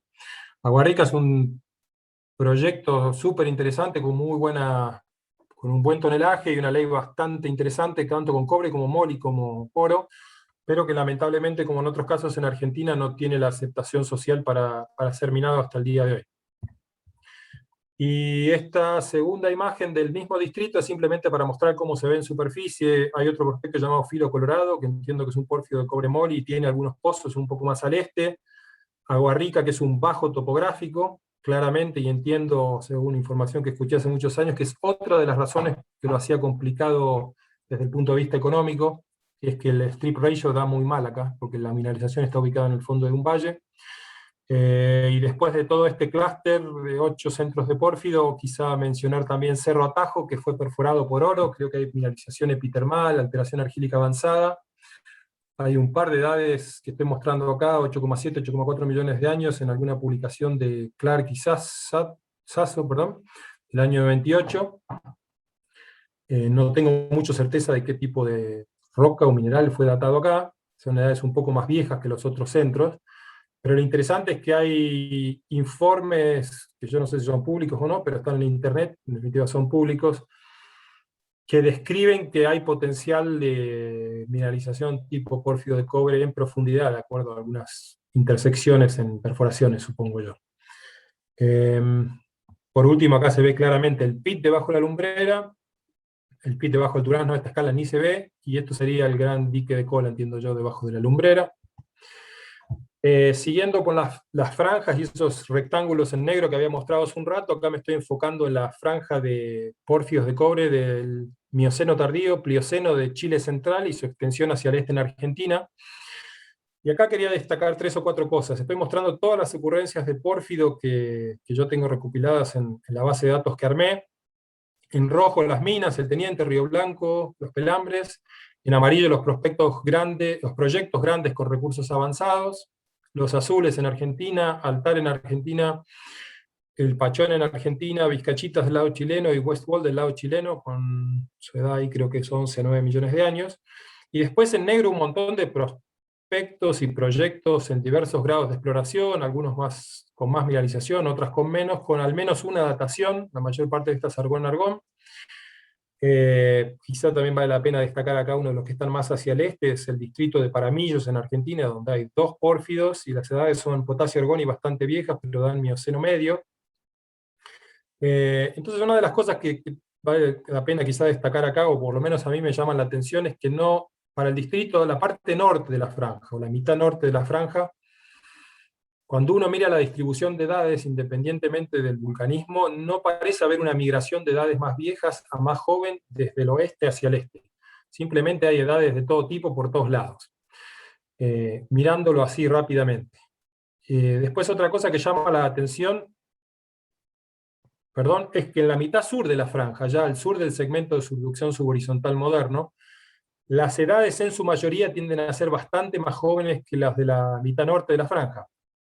Quizá uno pueda sospechar que la razón de esto tenga algo que ver con la migración de la famosa dorsal de Juan Fernández, que si no entiendo mal, hoy en día está subduciendo más o menos por acá, y se ha postulado por autores chilenos, y creo que es muy aceptada la teoría de que probablemente sea la causa del hecho de que, o la causa por la cual los depósitos gigantes de los que son económicos en esta región de Chile, los Pelambres, Río Blanco, los Bronces y el Teniente van siendo sistemáticamente más jóvenes hacia el sur, y esto tendría que ver con la migración de la franja, de la migración de la subducción de la dorsal de Juan Fernández hacia el sur, a medida que fue avanzando el tiempo. Lo cierto es que acá se ven edades en general más jóvenes que más al norte. Lo otro interesante, creo yo, no es algo bien claro, pero hay una tendencia cuando uno ve la mitad sur de la franja y ve todas estas edades de ocurrencias de pórfido de cobre, a que las edades más antiguas tienden a ocurrir más hacia el este. La diferencia es poco, estamos hablando de 10, 11 millones de años a 6, 7 millones de años, pero hay una cierta tendencia, algunos más jóvenes también, a que las edades más antiguas tiendan a ocurrir más hacia el este. No sé la causa bien clara de esto, pero es algo que me ha llamado la atención hace años. Y bueno, lo que yo desde el punto de vista práctico creo que probablemente es más interesante es que si uno dibuja una subfranja dentro de esta amplia franja de farellones, y en esta subfranja incluye solamente los depósitos que están en producción, los gigantes del centro de Chile, y los proyectos con recursos avanzados grandes, que aquí están mostrados en amarillo, ve claramente que es como una franja más angosta recostada en el límite oeste de esta franja más amplia. Sobre todo desarrollado dentro del lado chileno y hacia el norte metiéndose claramente en la provincia de San Juan. Y esto probablemente algo nos esté diciendo, después por lo menos mi idea, mi interpretación al respecto la voy a mostrar un poco más al final. Dentro de estos proyectos avanzados con recursos de más de 1 billón de toneladas en Argentina, tenemos en el sudoeste de San Juan los azules, el distrito de Altar, que es un clúster de 1, 2, 3, 4 pórfidos por lo menos, si no más, y el Pachón, pegado al límite con Chile. Y bueno, la otra cosa que es interesante es que cuando uno ve tanto para el lado sur como para el lado norte de la franja, las edades de los sistemas que han desarrollado pórfidos de cobre de mejor ley y más grande, en general la tendencia es que las edades más jóvenes, no importa la latitud dentro de esta franja de farellones, las edades más jóvenes son las que dan los mejores depósitos. Por supuesto que esto, como casi todo en geología, no es una regla. Hay prospectos del lado argentino que de aspecto en superficie parecen pequeñas ocurrencias de pórfido de cobre y dan edades muy parecidas a las de Río Branco Los Bronces, por decir algo, y sin embargo no parecen tener tanto potencial, pero en general sí parece ser cierto que cuando hay depósitos grandes tienden a ser las edades más jóvenes y no las más antiguas de esta franja. Luego avanzando hacia el norte, a lo que sería, digamos, en términos generales, la franja de Maricunga. Este sector de acá sería la clásica franja de Maricunga en Chile. Acá es donde estaba medio históricamente o originalmente definido el límite entre el Salar de Pedernales y el Salar de Maricunga. Y en este sector norte, en Argentina, la distribución de pórfidos de cobre muestra básicamente una serie de pequeños prospectos, por lo menos hasta donde yo conozco, en el distrito de Peñas Negras, en el oeste de La Rioja, un par de pórfidos que tienen recursos, uno José María, que tiene recursos avanzados de más de 1 billón de toneladas, y otro proyecto que están dando muy bien, por lo menos en cuanto a las intersecciones que se están reportando, que es Filo del Sol, ubicado acá en el norte de la provincia de San Juan. La ocurrencia que mencioné del pórfido de Nordín en el oeste de Catamarca, con características muy similares a los pórfidos de oro solo, con vetillas bandeadas tipo Maricunga, como las que se ven en Chile. Y cuando uno se va hacia el norte se encuentra con, bueno, básicamente 3 cosas. El pórfido lindero, que está en producción, que es un pórfido de oro solo, hasta donde yo tengo entendido, fue datado en 15 millones de años, hasta donde tengo entendido no tiene las clásicas vetillas de Maricunga, pero sí es un pórfido de oro que tiene muy poco cobre, y el cobre no es recuperado económicamente, si no me equivoco. Y después el proyecto de Río Grande, que es un proyecto en un estado relativamente avanzado, que tiene recursos de, si no recuerdo mal, de cerca de 100 millones de toneladas, con un poco más de oro que de cobre nuevamente. Y el prospecto de Socompa, que fue reconocido por Río Tinto allá por el 96, con varias características en superficie que asemejan a los pórfidos clásicos de Maricunga. Este no fue datado, por eso figura 15 millones de años con un signo de pregunta al lado. Pero bueno, la interpretación es que el prospecto Maricunga, de Socompa, perdón, quizá represente la extensión al norte de la franja de Maricunga, cerca del límite internacional, y quizá la franja de Maricunga no sea tan restringida como se había graficado antes. Acá entre medio figura el proyecto avanzado, futura mina de Salares Norte, que por ahí no comparte tantas características, pero queda exactamente a lo largo de la proyección de la franja. Y esto es un zoom in de la extensión sur de la franja de Maricunga, donde posiblemente entre el lado argentino, como para mostrar un poco más la ubicación de algunos de estos prospectos del distrito de Peñas Negras. Acá había una publicación, que no sé si es de un congreso argentino, de un geólogo llamado Martín Rode, y una geóloga también del año 2000 y algo, que no publicaban edades, pero describían con bastante detalle varias de estas ocurrencias. Alguna vez llegó a mis manos esa publicación, y lo que recuerdo es que describían características similares con algunos de los pórfidos de oro, ricos en oros de Maricunga. Esta edad de 18 que estoy mostrando acá es una edad que llegó a mis manos a través de algún colega, pero no sé exactamente el origen. De todos modos me pareció útil mostrarla nomás. Sabemos que en la franja de Maricunga, tal como fue mencionada originalmente, o definida originalmente por Silito y Vila, si no me acuerdo mal, en el año 91, ellos hablaban de 2 subfranjas, una con edades de 25 a 20 millones de años, entre las cuales estaba la Coipa, más al norte de esta imagen, y otra subfranja con edades más del orden de 14, 13, 12 millones de años, entre las cuales está el depósito de porfio de oro-cobre de Cerro Casale. Entonces, cuando uno ve la ubicación de estos proyectos y prospectos con ricos en oro del lado argentino, en La Rioja y en el norte de San Juan, ve algunas edades que son perfectamente coincidentes con las de Maricunga, y algunas intermedias, como la de Mogote, alguna edad que está mencionada en el informe 4301 de Filo del Sol, y esta otra que mencioné de Peñas Negras, que son intermedias entre una subfranja y otra de Maricunga, pero entre la edad y el hecho de que son pórfidos ricos en oro y su ubicación hacen relativamente lógico incluirlos dentro de la extensión al sur de esta franja en territorio argentino.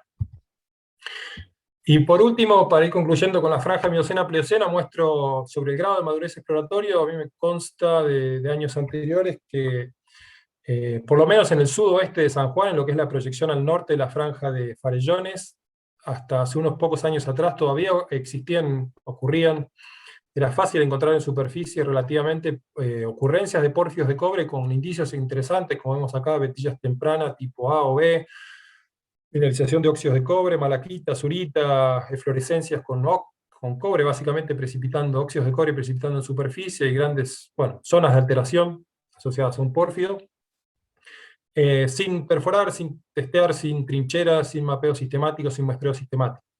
Esto en general, en mi experiencia, ocurre asociado a centros de pórfido que por sus características en superficie tienden a parecer chicos, y están en una ubicación bien remota. Entonces esa es una explicación principal por la cual todavía creo permanecen sin tocar, sin explorar en detalle.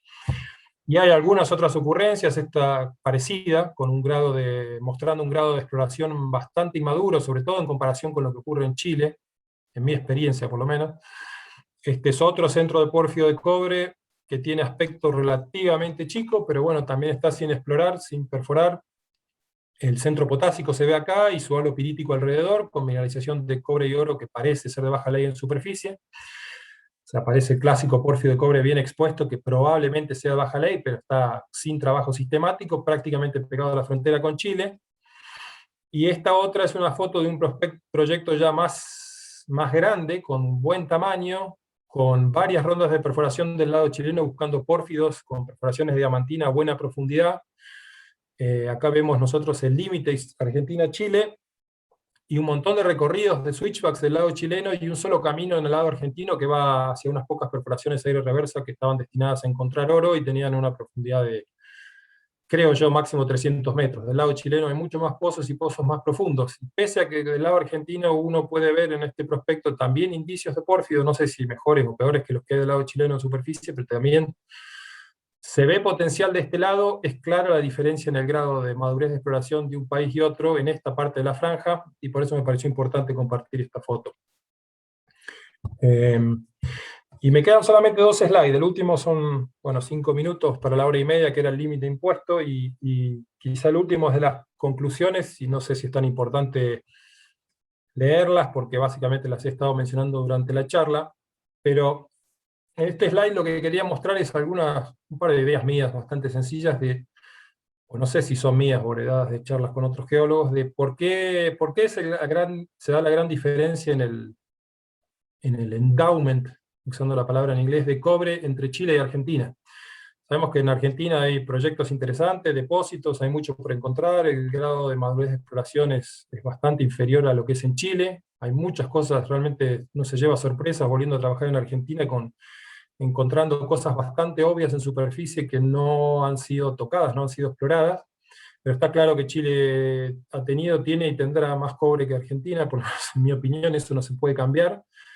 Y la razón, en mi explicación es sencilla, es la cordillera. Los países comparten cada uno su lado de la cordillera, pero la cordillera no es simétrica geológicamente, sino que es asimétrica. Entonces la principal razón, y lo estoy tratando de mostrar en este mapa, es que Chile tiene muchos más arcos magmáticos asociados a su subducción que lo que hay del lado argentino. El arco jurásico no lo estoy mostrando, pero también hay cobre en el jurásico que hay cerca de la cordillera de la costa. Esto sería muy a grosso modo el arco cretácico, sin mostrar los diferentes segmentos y dibujado a mano alzada. Es el eje del arco cretácico, acá en naranja el eje del arco paleoceno, el arco del eoceno tardío, oligoceno temprano, y después la parte del arco frontal del arco mioceno acá en el norte, la zona de Maricunga, y el arco frontal, o el frente del arco magmático, del lado chileno y del lado sanjuanino. Entonces se dan las dos cosas, hay mayor cantidad de arcos magmáticos que han generado depósitos asociados a este magmatismo a lo largo del tiempo, y a su vez probablemente las dos franjas que más cobre contienen, que son la del Eoceno-Oligoceno y la Mioceno-Pliocena, por la razón que sea, los mejores depósitos hasta el día de hoy están del lado chileno, salvo quizá algunos interesantes acá en el sudoeste de San Juan. Todo esto sumado da para tratar de explicar por qué en Argentina no se encuentran depósitos de la categoría o del tamaño de los gigantescos depósitos que hay del lado chileno. Y por un lado, bueno, es una explicación lógica o una comparación lógica, pero por otro lado es totalmente injusta porque sabemos que hablando en términos de pórfido de cobre, Chile es el país el que tiene los mejores pórfidos del mundo, básicamente, así que es una comparación un poco injusta, es como compararse con el mejor. Y la otra razón también es que este arco, que aparentemente está mejor desarrollado, la franja de pórfidos de cobre pérmico que acá muestro en rojo, que pareciera estar mejor desarrollado en Argentina, o al menos pareciera mostrar mayor cantidad de ocurrencias, y el mejor pórfido acá en San Jorge, lamentablemente por la razón que sea, hasta ahora ha demostrado contener depósitos subeconómicos en su totalidad, salvo quizá el caso de San Jorge. Con respecto a lo que mostraba antes, y esto sería el último slide, del arco frontal y la importancia de que, cuál sería la razón por la cual los depósitos gigantes y económicos están recostados dentro del margen oeste de la franja del Mioceno-Plioceno. Quizá una explicación pueda ser deducida de este slide, de esta sección esquemática transversal, de una zona de subducción publicada por Stern en el 2002. Acá lo que muestra en esta publicación llamada Subduction Zones, esto está invertido con respecto a los Andes, o sea, el oeste está al lado derecho y el este está al lado sur, estamos mirando al sur, un arco magmático continental con subducción de losa oceánica. Las flechas blanquitas estas que están en blanco serían la deshidratación de la losa que subduce. Este globo que se ve acá sería la zona de fusión parcial, partially molten region, y las flechas negras estas que van ascendiendo, sería básicamente el melt, o sea, el magma ascendiendo hacia la base de la corteza. Entonces si uno toma esta figura y leyendo un poco esta publicación, en cierta forma quizás sea lógico también que en el frente del arco magmático es donde se da la mayor cantidad de fusión parcial, la mayor deshidratación, la mayor cantidad de fusión parcial, por ende se desarrollan cámaras magmáticas más grandes, que son las que al fin y al cabo terminan ascendiendo hasta una cierta profundidad en la corteza, absorbiendo fluidos y formando los pórfidos de cobre. Entonces, en cierta forma tiene lógica también. Bueno, ya van 1 hora y 30 minutos y este es el último slide con todas las conclusiones, que son básicamente lo que estuve hablando hasta ahora, simplemente reducidas y ordenadas por franja, del Pérmico al Eoceno, Oligoceno y al Mioceno, y como ilustración una foto de un bonito stockware de vetillas de cuarzo tempranas sacadas de un proyecto en San Juan. Y Luis, creo que eso sería todo. No sé si querés que me tome 5 minutos más y repase uno por uno estas conclusiones, o pasamos directamente a las preguntas. Lo que más está cómodo, Santiago, no hay problema. Dime tú. Bueno, dale, gracias. Simplemente como punto final, entonces, para el Pérmico, las conclusiones que yo por lo menos he sacado al hacer este trabajo, es que la franja está muy bien definida, sobre todo el lado argentino se ve muy clara, sumando todas las ocurrencias. Para mi sorpresa, tiene una muy alta proporción de prospectos de esa edad perforados, mucho más de lo que yo sospechaba, pero en general casi todos estos son aquellos que tienen muy buen acceso y que no son tan remotos, lógicamente. La ocurrencia de ese pórfido que le llamamos Ranchillos en la provincia de La Rioja parece ser el eslabón perdido ahí que ayuda a unir la parte norte de la franja de la parte sur. Los sistemas por testear que yo conozco personalmente están ubicados en zonas muy, muy difíciles de la cordillera frontal de San Juan, entonces se hace complicado entre el pedigree bastante negativo que tiene la franja y la ubicación, justificar para las empresas que reconocen esas ocurrencias de pórfido de cobre, justificar adquirir la propiedad, abrir caminos y meterse a explorar. Y por último, bueno, San Jorge es el pórfido más interesante de todos ellos. hasta el día de hoy. Creo que hay una ocurrencia o una mina en Perú, en realidad, si no me equivoco, es Rafranal, pero no estoy seguro si es un pórfido, que creo que está en producción y es una edad aproximadamente parecida. Y después yendo al Oligoceno son los que tenemos del lado argentino, hasta el día de hoy son ocurrencias esporádicas en el retroarco, que van apareciendo de a poco, con cuentagotas a medida que va avanzando la exploración. Son pocas hasta ahora, muy pocas, pero aparentemente con potencial económico, por lo menos aquellas como Taca Taca Bajo, que han tenido la suerte de haber recibido los múltiples pulsos de enriquecimiento supérgeno en el Mioceno inferior. Eso Taca Taca Bajo está datado, la minita supérgene dan del orden de 20, 21 millones de años, si no me acuerdo mal, o 18. La sospecha en general es que las ocurrencias estas en el retroarco del Eoceno-Oligoceno están controladas por lineamientos que van cortando el arco magmático principal desarrollado norte-sur en Chile, y se ubican a distancia variable hacia el este, y bueno, la pregunta es si hay más por descubrir. Mi sospecha es que sí, tiene que haber más, debe haber más. El problema es cómo buscarlas y dónde. Otra pregunta que me hago es si no habrá también ocurrencias de pórfidos de esa edad en el retroarco en Bolivia, más al norte. Sabemos que la franja de esta edad en Chile, el norte de Chile, continúa y pasa claramente a Perú, a la franja de Yauri Andahuaylas, pero sospecho, yo no conozco Bolivia, pero sospecho que el gran problema ahí geológico es el tema de la cubierta postmineral de vulcanismo mioceno y plioceno y reciente. Y después también con respecto a estas ocurrencias del Eoceno en el retroarco del Eoceno-Oligoceno del lado argentino, el otro tema clave ahí, si uno presta atención a las interpretaciones de Podosis y Cornejo en la publicación del 2012, es que la latitud hace mucha diferencia al grado de prospectividad de una ocurrencia de pórfido de cobre más al norte o más hacia el sur, ¿no? Con la teoría que ellos presentan bien convincente de que la compresión y el oróclino boliviano, el combamiento de la costa oeste de Sudamérica y demás está relacionado a la muy fuerte compresión, y eso está relacionado a la formación de pórfidos gigantes. A medida que uno se va viniendo más hacia el sur y encontrando pórfidos de cobre, llega a una latitud en la cual quizá la compresión no ha sido suficiente para formar pórfidos gigantes. Y finalmente en el Mioceno contribuye al 78% de las ocurrencias de pórfido que yo he podido contabilizar en Argentina. Seguramente esto cambiará de acuerdo a la base de datos que pueda tener cada geólogo, y que vaya avanzando con el tiempo. Minas con producción actual o histórica son 3, si consideramos abajo del Durazno, sino 2. Lo interesante es que de los 6 proyectos que, según la Secretaría de Minería de la Nación, una publicación del año pasado, de los 6 proyectos que tienen más de 1 billón de toneladas en recursos, con diferentes leyes de cobre, moli y oro, 5 de ellos son de edad miocena, y 4 de ellos se ubican en lo que sería el arco frontal de San Juan, tanto en el sudoeste, en lo que sería la franja de Farellones, parte norte, como en el norte de San Juan, en lo que quizás sea la extensión sur de la franja de Maricunga. Y después Agua Rica en el clúster de Lumbrera. Y después, bueno, la tendencia de edades más jóvenes en la mitad sur de la franja de Farellones, que también parece verse no solo en los grandes pórfidos del lado chileno, sino que también parece verse cuando uno integra la información de los prospectos subeconómicos del lado argentino. Y bueno, el hecho de que en la franja de Farellones, que sería la franja del Mioceno-Plioceno de Chile central y Argentina, los sistemas gigantes parecen estar recostados en el arco frontal del lado oeste y con las edades más jóvenes en general que uno ve.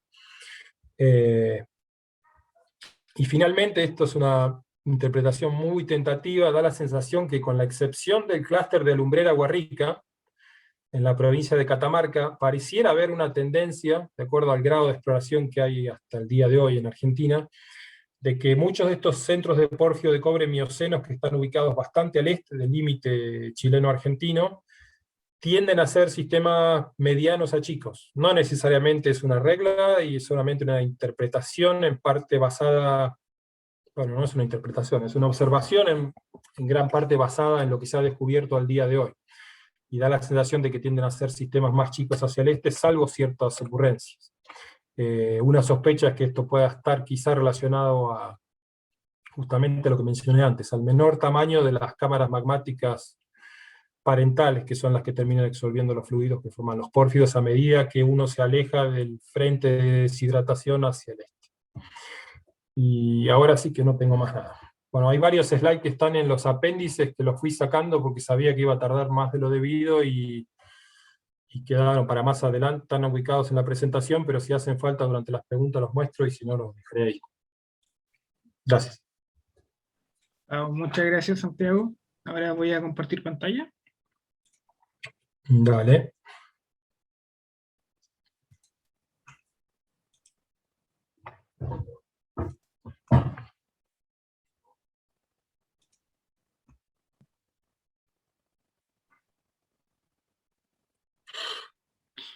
Ya.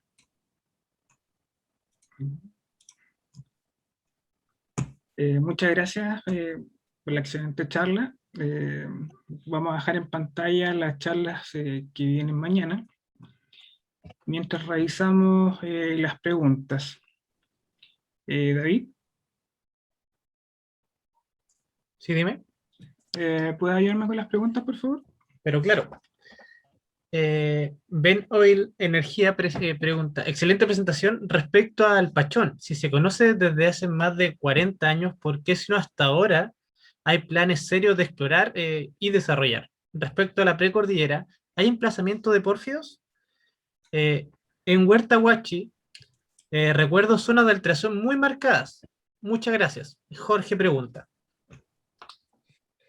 Gracias. ¿Cómo te va, Jorge? Que es conocido. Y me imaginé que ibas a hacer esa pregunta. No sé por qué. Pachón, muy buena pregunta. No sé exactamente la fecha del descubrimiento, vos debés saber mejor que yo, pero hasta donde recuerdo es uno de los primeros porfios de cobre bien mineralizados que fueron encontrados en Argentina, en la Alta Cordillera, y creo que tu pregunta iba ¿por qué todavía no ha sido desarrollado? Es una buena pregunta y es una pregunta con una respuesta un tanto compleja quizá en sus consecuencias, implicancias. Entiendo yo que es simplemente una cuestión de ubicación, Jorge, tamaño y ley. Sabemos que está muy cerquita al pórfido de los Pelambres en Chile, que ha sido puesto en producción ya muchos años atrás. Es un pórfido súper económico, en producción por Antofagasta Minerals. El tema es que los Pelambres, aunque Pachón es grande, los Pelambres es mucho más grande, y creería que tiene bastante más ley también. En mi entendimiento, el Pachón es, cuando uno compara los recursos de los proyectos con recursos avanzados en Argentina, es de los mejores de todos, y sin embargo no ha podido ser puesto en producción. La respuesta exacta a por qué ocurre eso, yo sí creo que simplemente es una combinación de, como te decía, tamaño, ley, ubicación, que es clave, porque en Argentina sacar mineral por el lado argentino es bien complicado, y sacarlo del lado chileno seguramente es mucho más fácil, pero me imagino que debe traer aparejada todas las complicaciones de los tratados, del tratado bilateral y de pasar al mineral de un lado a otro de la frontera, que no es fácil. Y bueno, los Pelambres ha quedado en manos de con el transcurso de la exploración y el avance de la exploración en los dos países. Los Pelambres quedó en manos de una empresa y Pachón quedó en manos de otra empresa, si no me equivoco, Glencore. Y probablemente ello también haya ayudado a que Pachón todavía esté esperando y los Pelambres esté hace rato en marcha. La segunda pregunta, había una relacionada si había pórfidos en precordillera, Jorge, me acuerdo. Sí, Sí, dice hay pórfidos en precordillera, hay precordillera. emplazamiento de pórfidos. Recuerda zonas de alteración muy marcadas, dice Jorge, en la zona. Ok. Sí, seguro, es así, Jorge, como decís vos. Así de memoria nomás, fácilmente mencionar el distrito de Paramillos, que tiene al menos dos pórfidos, Paramillos Norte, Paramillos Sur. El problema de esos es que están en Mendoza y hay algunos recursos por ahí dando vueltas, creo que en la página del USGS se mencionan y no son malos, pero la exploración que estaba llevando a cabo una empresa años atrás, si no recuerdo mal era Tenke, creo que fue parado por problemas o legales o con las comunidades, no recuerdo bien, entonces la exploración probablemente ahí está incompleta. Y a eso me refería yo cuando tiraba alguna teoría de la posibilidad de que los sistemas de pórfido ubicados más hacia el este quizá no sean tengan menos potencial que los ubicados del lado chileno. En varios casos en Argentina la exploración está incompleta, ese es el problema, ¿no? De sacar conclusiones de información parcial. Y después yendo más al norte, vos mencionaste Huachi, que es un proyecto que fue explorado, fue perforado y probablemente sea perforado pronto. Creo que hay una empresa junior canadiense que lo ha tomado hace poco, y un muy buen geólogo argentino que está a cargo de eso, y bueno, ojalá tengamos noticias favorables y lo puedan perforar. Y después el otro, esos dos son miocenos, Jorge. Paramillos 16, 15 millones y Huachi 16 o 17, no me acuerdo exactamente, millones de años. Y después el pórfido de Alcaparrosa, que está inmediatamente al este-sudeste del pueblo, de la ciudad de Calingasta, es de edad pérmica, también ha sido datado y creo que ha sido perforado por alguna empresa estatal argentina y entiendo que ha sido considerado subeconómico, pero sí, seguro que hay varios pórfidos ubicados en la precordillera. Las franjas estas de pórfido, como mostraba un mapa de Camus que no mostré yo en la presentación, lo tuve que sacar por razones de tiempo, en general tienden a transgredir los límites de los terrains o de las provincias geológicas. Bueno, puede ser una charla futuro también esos puntos que faltaron. Ahora Javier pidió la palabra, así que le cedo el micrófono para que pueda interactuar con el presentador mediante este método. Javier, ¿te encuentras? Sí, aquí estoy. Hola, hola. Hola, Santiago. Bueno, Javier Javier. Tapia por acá, miembro aquí también de Geoscientist. Mira, aprovechando que tengo el micrófono, te quería preguntar, aparte de lo que te está preguntando Alejandro, me quedó una duda más que nada en el tema de los corredores magnéticos que comentabas, basado obviamente que hay unos 3, 4 que cruzan y que tienen tendencia noroeste, claro, noroeste.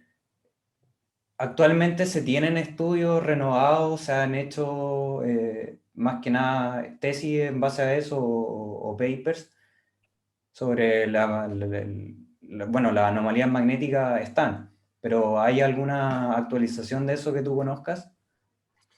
Gracias por la pregunta, Javier. ¿Vos te referís más que nada a los corredores de bajos magnéticos de la publicación de Camus y Ben de Economic Correcto. Geology, Sí. o a los corredores estos de los breakouts No, asociados a los breakouts los magmáticos? corredores RTP que comentaba más o menos como en la mitad de la charla. Ok. Mirá, posiblemente haya trabajos más nuevos. Yo no recuerdo ninguno, aparte de esos dos que fue un SEG Newsletter de Richards, primer autor, y este otro trabajo en el cual Chernikov, un geofísico del CGMAR, es el primer autor. A mí me gustaron ambos trabajos, pero no conozco si se ha hecho más trabajo, si se ha refinado el modelo, si se ha probado que es más robusto, que es tan robusto como parecía o no, o hay cosas que han cambiado y hay que cambiar el modelo. La verdad que no sabría decirte, pero obviamente es un tema interesante eventualmente para investigarlo más. Correcto, vale, ya. Y bueno, Alejandro aquí pregunta, Alejandro Caballero, sabiendo que la actividad minera metalífera en Mendoza está cerrada y por lo tanto la exploración también, ¿qué se conoce sobre el potencial de mineralización hacia el este del Porfirio del Teniente? Más que nada hacia el lado mendocino, si hay alguna Hacia el este del información. Teniente. Claro.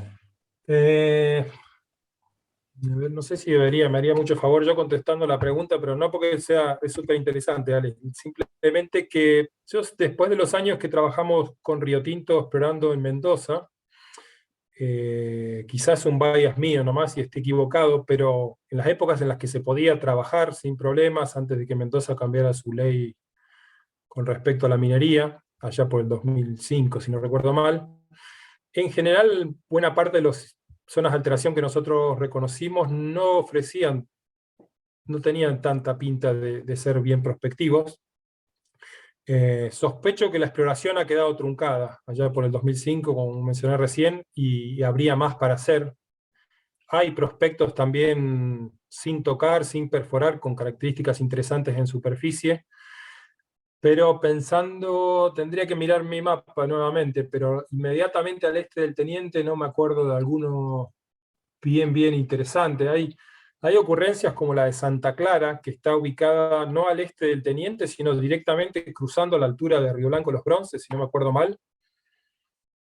creo que está en la cordillera frontal detrás de Tupungato, justamente donde están los acérrimos antimineros en Mendoza, y ese prospecto, que entiendo subeconómico, las dataciones que hay disponibles también sugieren una edad muy parecida a la del gigantesco sistema de Río Blanco Los Bronces que se extiende en Paloma Sulfato.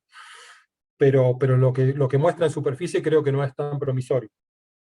Ahora, debe haber otros prospectos, otras zonas de alteración, más al sur probablemente, que no han sido testeadas como deberían haber sido testeadas. Ahora, que se me venga a la mente algo tan gigantesco, que prometa ser tan gigantesco como el Teniente del lado mendocino, no me viene ninguno a la memoria ahora.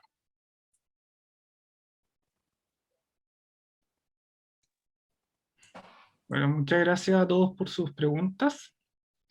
Ahora vamos a despedida y podemos invitarlos, si es que gustan, a participar inscribiéndose en el link, si es que desean dar alguna charla. En el chat se encuentra el link.